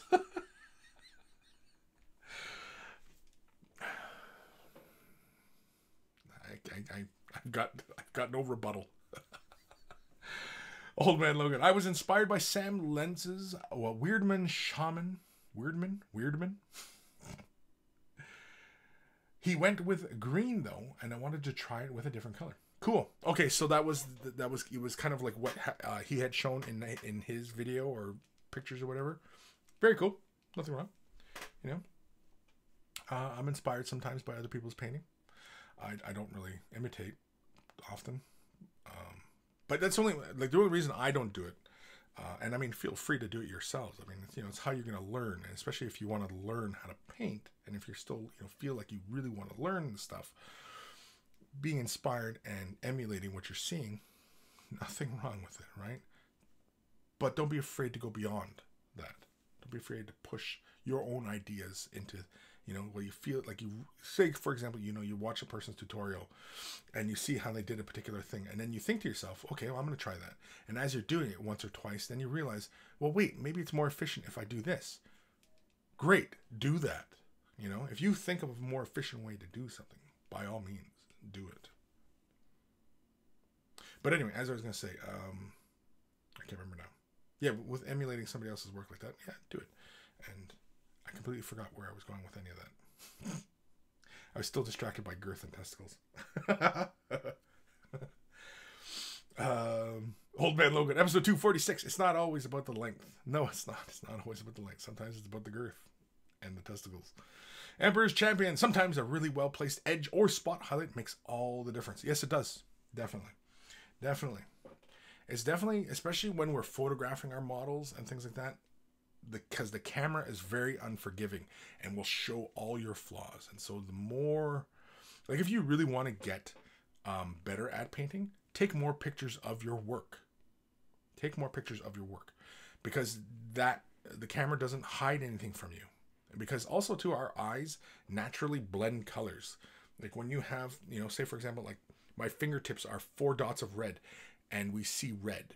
And then I take, 4 dots of yellow and put them right next to each other, right? Our eyes immediately blend that to an orange. We just see it as orange. Our eyes do that. Our brain automatically blends that. Whereas a camera, you'll see those dots, right? So, anyway. Dark Commission, at the moment, I've not done a model that would use OSL, but I have some ideas for the future. Cool. Dark. I mean, you're such a skilled painter. I would love to see what you, how you interpret something that's emitting light. Yeah, Because I know a lot of the pieces you've been doing are kind of historicals and stuff like that. If you did something like sci-fi, or if somebody was holding a lamp, like an old piece, you know, like, I don't know. The first thing I think of was like a pirate holding a lantern kind of thing, right? So, yeah, something like that. Did you do a piece like that? I don't know. I don't remember. Old Man Logan. I definitely did some things, definitely, than my boy Sam. Good. That's good. That's good. I mean, like, you know, like I said, like, there's nothing wrong with being inspired, but don't be afraid to venture off from that and explore your own path. You know, you don't have to adhere too closely to another artist's thing, because especially because as you develop as a painter, and maybe you do want to paint more to display and competition type standards, and maybe you want to enter some competitions. Well, if you're painting just like so-and-so, then all your paint job is going to look like is a paint job like so-and-so's. Big whoop. And of course, that brings me right back to the debate of whether or not this is art. Because if there was a painting competition and Picasso was there and he entered a piece and everybody else's pieces look like a Picasso, is that art? Is it worthwhile? Is that competition even worthwhile? Right? Not even. Then what is it about? What is it about? What's the competition about? Is it about the prize money? Then it's just about the money. The money side of that does not appeal to me. Even though Crystal Bush, yeah, it's a considerable amount of money. Even Resin Beast, Creature Casters painting competition. This year was their inaugural competition. They said that they're gonna do another one next year. It's definitely gonna happen for next year. And you know, I was talking with them, and they really were pushing me to enter a piece, and I unfortunately did not have the time. But I could have really pushed hard, and if I was looking for a paycheck, I could have. But again, Kris is not really about the paycheck. Not really. I mean, I do like getting paid. Don't get me wrong. You know, I do like getting money, but you know, it's not about that. Nathaniel, I had too many beers this evening. 1945 here. Hey, I wasn't judging. When I was driving cab, because I used to drive cab, I used to work nights. And so I'd get off at like 6 in the morning. And I would get home and have a beer and relax. That was the end of my day, right? It's not uncommon for somebody to go to work, at the end of the day, go home, have a beer. Well, sometimes I would be, you know, into something because everybody'd still be asleep like that in the morning. And then I would have, you know, more than enough beer. And by the time kids were going off to school, I'd kind of be kind of wavy. Okay, all right, kids, see you later. You know, I'd crash out, get up, kids coming home, and you know, so I'm not really in the constraints of when one could consume alcohol. If you want to consume alcohol at any point of the day, by all means, feel free. I don't judge. You alcoholic. No. Let's do another email, because holy crap, we got 10 minutes left of the show, and I've got two more emails, I think. This one is from Richard. So I thought I'd drop in with pictures of my attempt at Abaddon. Did pick up some of the iridescent gold ink, however I have not used it on this project. To be honest, I tried using it, but can't seem to get it to cover properly. Any tips, as it looks great on your Abaddon? Thanks. Oh, and then he's got pictures, and the pictures are in the other email. Hold on. There we go. And so here is his. This looks pretty damn cool, dude. Let me switch cameras here. Let's go to this one. No, let's go to this new one I just made. There we go. Perfect. The blade almost looks like you were going for some Sky Earth non-metallic metal. Just the way the coloring is just really light, and it almost looks like Sky Earth kind of coloring there. But anyway, so the liquid gold he's talking about. I don't know if I've talked about this on the show. I'm going to switch cameras here real quickly here. The gold he's talking about is, I've been playing with this, and I'm pretty sure I've talked about this. I've been using Liquitex iridescent bright gold, and that's what I've been doing Abaddon with. The trim of his armor and everything is this bright gold. You can't really quite see it here. Let's instead of just talking about it, let's show it. Sorry, I'm interrupting this email, but we're doing this. So let's go about that much focus. Yeah. And so you can see like a lot of light. You can see a lot of light plays off that surface. And so, almost dropped his ass. And so as you can see, yeah. And I actually started using another color on this guy. Probably can't see it well on this camera, but no, you can't even tell on this camera. Wow, that's interesting.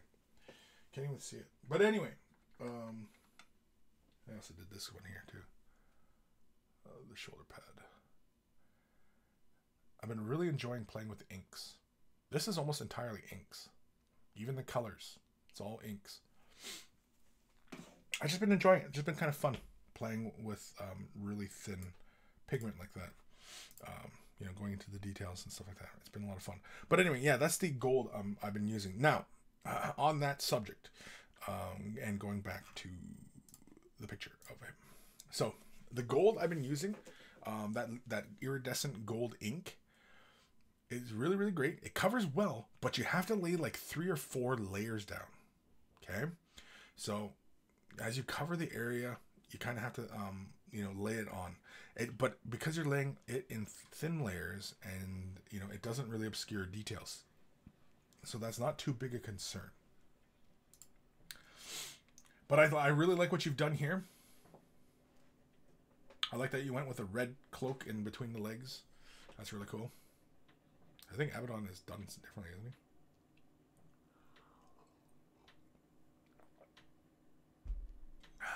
I like how you did the sword. The sword, you got some really nice light tones in there. The paint job looks nice and even, nice and clean. I like the base. I like how you blended the texture of the sculpted details with, you know, using the texturing material, whatever you use. I don't know if it was a Citadel thing or if it was an actual glue and sand thing. Sometimes it's hard to tell. Yeah, you got all the detail. I like to use the cloak. I like how Abaddon can be modeled any which way.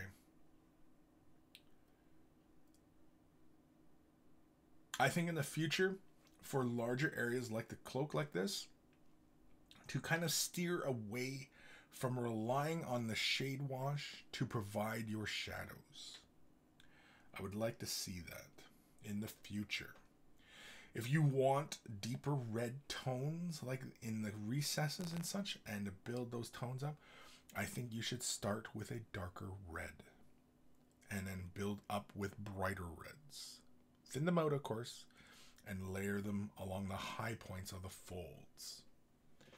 If you ever have a question about that and we want to go into a deeper type of explanation, send me another email sometime and we'll talk more about it. Or join us on Discord. Talk there. We can talk on end on it. But yeah. Was that what it? That was it.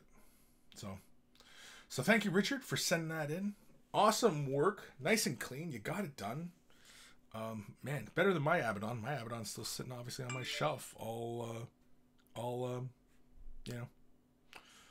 Thing. Sorry. Damn phone distracted me. Mine's still sitting in pieces here. But I've been taking my time with them and I've been enjoying them because it's a really nice sculpt and I really want to do something different. And of course, as other people have been working on their Abaddons, you know, I've been like, oh, I've been doing this. And then also I see somebody else's Abaddon. It's like, oh, screw that. And, you know, okay, I'll do this. And it's like somebody else is like, oh, screw it. You know what I mean? So I'm trying to get them done, but I also don't want to, you know, do what somebody else has done. But I'm kind of doing what has been done, I guess, because I am staying with a black and gold kind of color scheme. But anyway, that's what I'm doing. All right, what time are we at here? Holy crap, we got 4 minutes left of the show. We got one last email to do, so let's dive right in. This one, you know what? Let's do one more song. Let's do a song. So if you have headphones on, turn them up or down, because here it comes. Email time. Email time.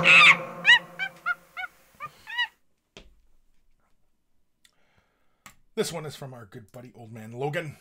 Hi, Chris and monkeys. After finishing the Weird Knob Shaman from the previous email, I thought it would be a good idea to finally finish the Balewind Vortex for him to stand on. Enjoy the pics and let me know what you think. Thanks, Old Man Logan. Old Man Logan. Oh, it's a long picture again. Bangs. I got this new function here. There we go. Yeah, I'm going to put that. Sorry, I was arranging my stuff there. All right. Let's have a look. I like colors. I like the magenta. I like the gold and stone. I think we're going back to that contrast thing again. I think like the gold could be pushed a little bit deeper, especially with that nice bright magenta like that. I mean, I'm a sucker for that magenta. That just looks really, really good. I like it. I think brighter high points on the skulls and maybe the high points of the folds, or as you would imagine, the core of the energy. You know what I mean? Like the source of the lighting. Yeah. See how like you got it kind of a little bit brighter in the teeth, and it looks like the brow. Good call there. Yes, definitely.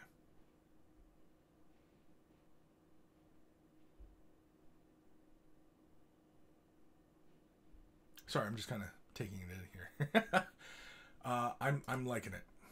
Oh, look at that. That looks really cool. I like it. I like it a lot. Yeah, as far as the contrast thing, I mean, the contrast is fine. And I'm sure in person, this is just kicks ass. Like, this is probably just, it looks like that energy is swirling around in the base and all that. And so, yeah.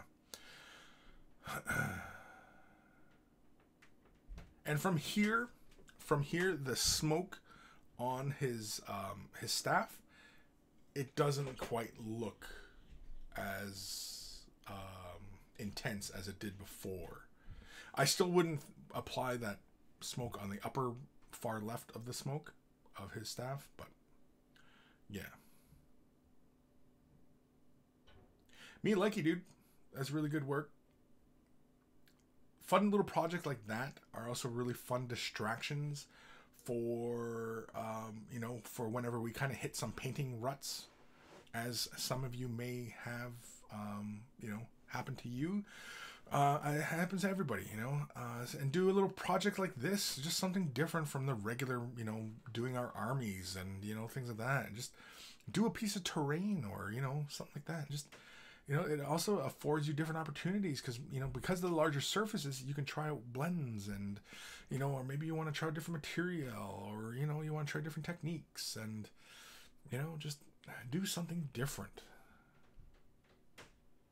And so, very nice, Old Man Logan. Very nice work. Very good. A lot of fun. I like it. And he fits it so well. And yeah, I can totally hear him saying, I have the power. Anyway. I don't really know where I was going with any of that. But again, thank you, Old Man Logan, for sending that in. Awesome work. A lot of fun. Any last things? Any last words from the comments? I don't know what the Aldari. Oh, he looks really to kick Smurf butt. Smurf butt. Oh, Abaddon. Disco Duke. I saw a YouTube video saying wet blending is easier than with a bigger brush than such as a size 4 or 6. What are your thoughts on it? With a large brush, sure. It all depends. I mean, like when I'm blending, like. The larger brush, it all depends on the surface you're working on, right? So, if you're wet blending, I mean, most of the time, I do most of my painting with this Artist Opus. Oh, this is number 2. Yeah, I use this number 2 all the time. And the number 1. Where the hell's the number 1? I mustn't be doing any was I using my number 2? Oh, I've been using this brush a lot too, though. This is an old heavy metal standard brush. I've been using a lot lately as well. It's an old brush I had. Just heavy metal. Came in I think the Masters set or something like that. It just got really nice long bristles. It's really nice. It comes to a really great point. Could do so much with this brush. Yeah. It's really nice. But as far as blending, wet blends and stuff like that, I mean, sure, you can use like a filbert or something like that, a small filbert. Use those to blend, sure. It all depends on the surface. The brush, it's not like one brush for one thing. The brush and the surface, it depends on the situation. And of course, what technique you're employing to achieve your desired result. These all things matter. So yeah, if you want to use larger brushes on larger areas to do blends, sure. You know, again, brush size is determined by surface size. So, you know, using like a 1-inch brush to do a land raider makes sense, right? You certainly wouldn't want to use your tiny brush coating brush or base coating brush to do a land raider, because it's going to take you forever to paint it, right? You want to use a larger brush. Of course, you're going to go through more paint, but that's appropriate. And doing blends on that surface, yeah, you're going to want to use larger brushes to do that, to do those blends, you know? So yeah, the brush and surface size, you know, vary according to what you're doing. So yeah, makes sense. I'm only ever using those smaller rounds because most of the time the miniature surfaces we're working on, and because of the organic shape of the size of the surface, you know, yeah, we just use these simple rounds. We often don't use like filberts or fans or anything like that, and you know, to do our surface. But you could. The Citadel brush set comes with different sizes brushes for different various surfaces, and it makes perfect sense. Yeah, like the tank brush, it's a 1-inch brush. Guess what? It makes sense, you know. So yeah, I mean, but people want to crap on Citadel. Again, it kind of comes back to the Star Wars thing. People just gonna hate. Why? I don't know. Because they got really shitty lives, I guess. I don't know. That's all I can imagine. It's just, they just have shit lives. I just gotta hate. You know, mommy and daddy didn't hug them enough. I don't know. Just people with such negativity in their lives. It just, you know, it's saddening. It's saddening at times, you know. And just have such negative lives. And you definitely don't want to be hanging around people like that. Especially if you get excited about things and you're happy, and this hobby makes you happy, and you have like negative people like that, go away. Can't be bothered with that negativity. Can't be bothered. I'm doing my thing. I'm going forward. Doing my thing. Making me happy. Making others happy.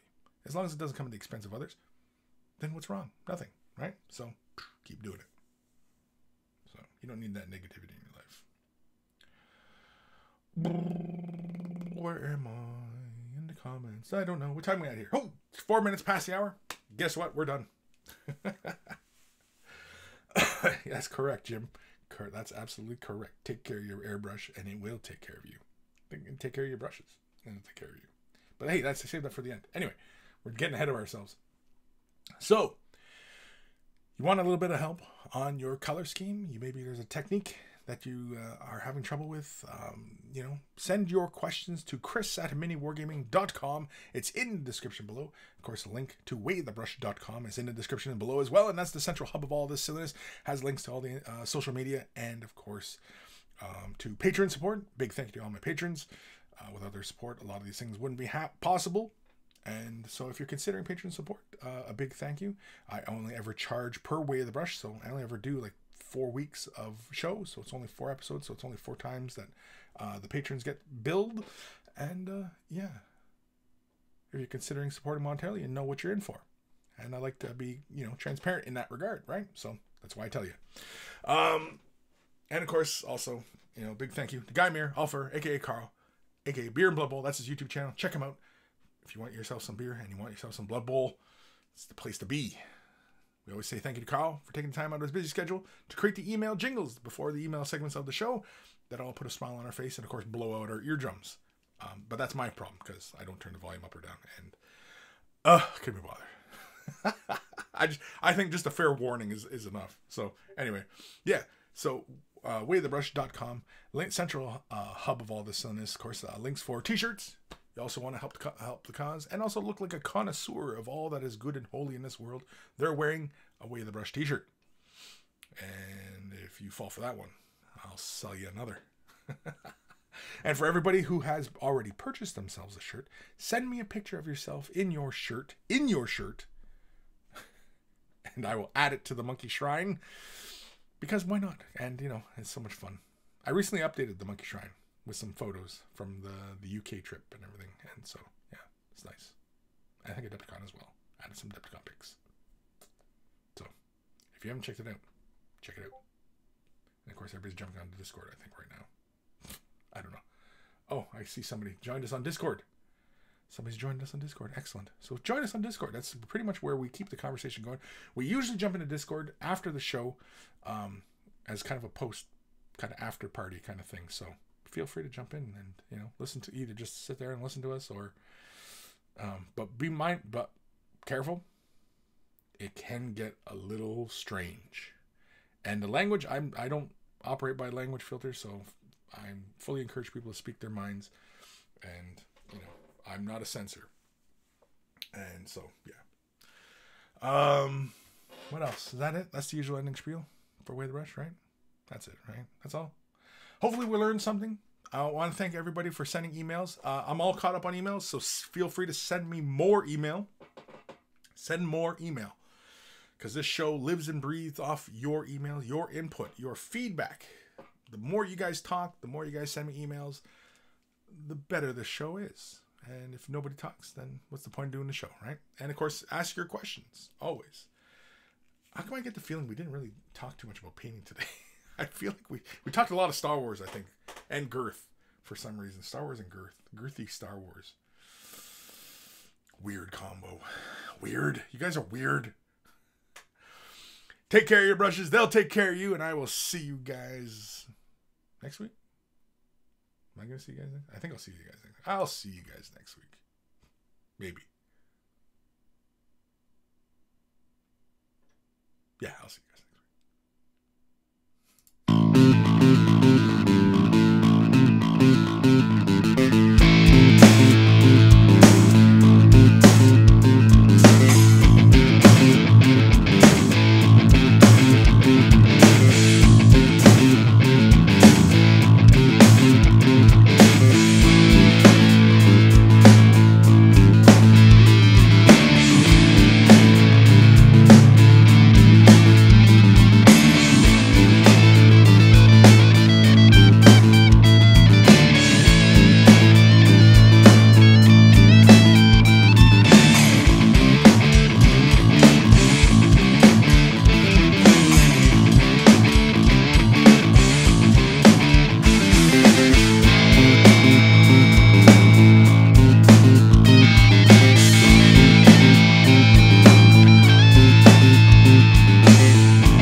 Nathaniel, you guessed it, buddy.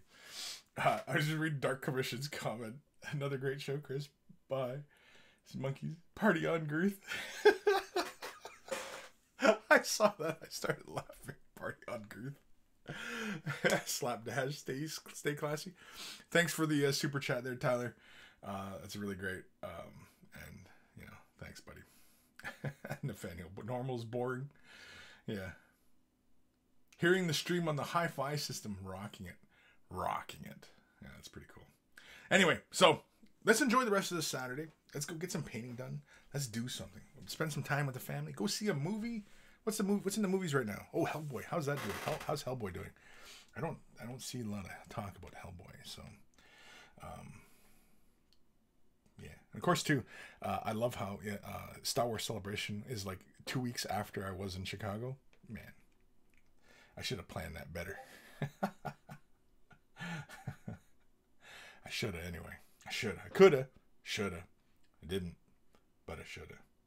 Anyway. Okay, let's get the hell out of here. Like, why are you guys still here? Go home. Get out of here.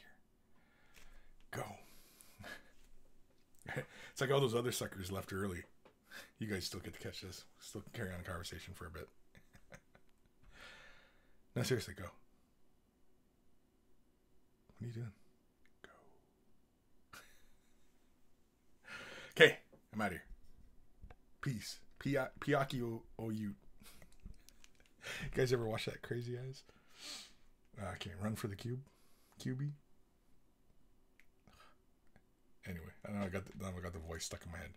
If you've not checked out that guy's channel, Run for the Cube. Yeah, check him out. You can feel the tumors developing in your brain as you listen to him. Just fair warning. Fair warning. All right, I'm out of here.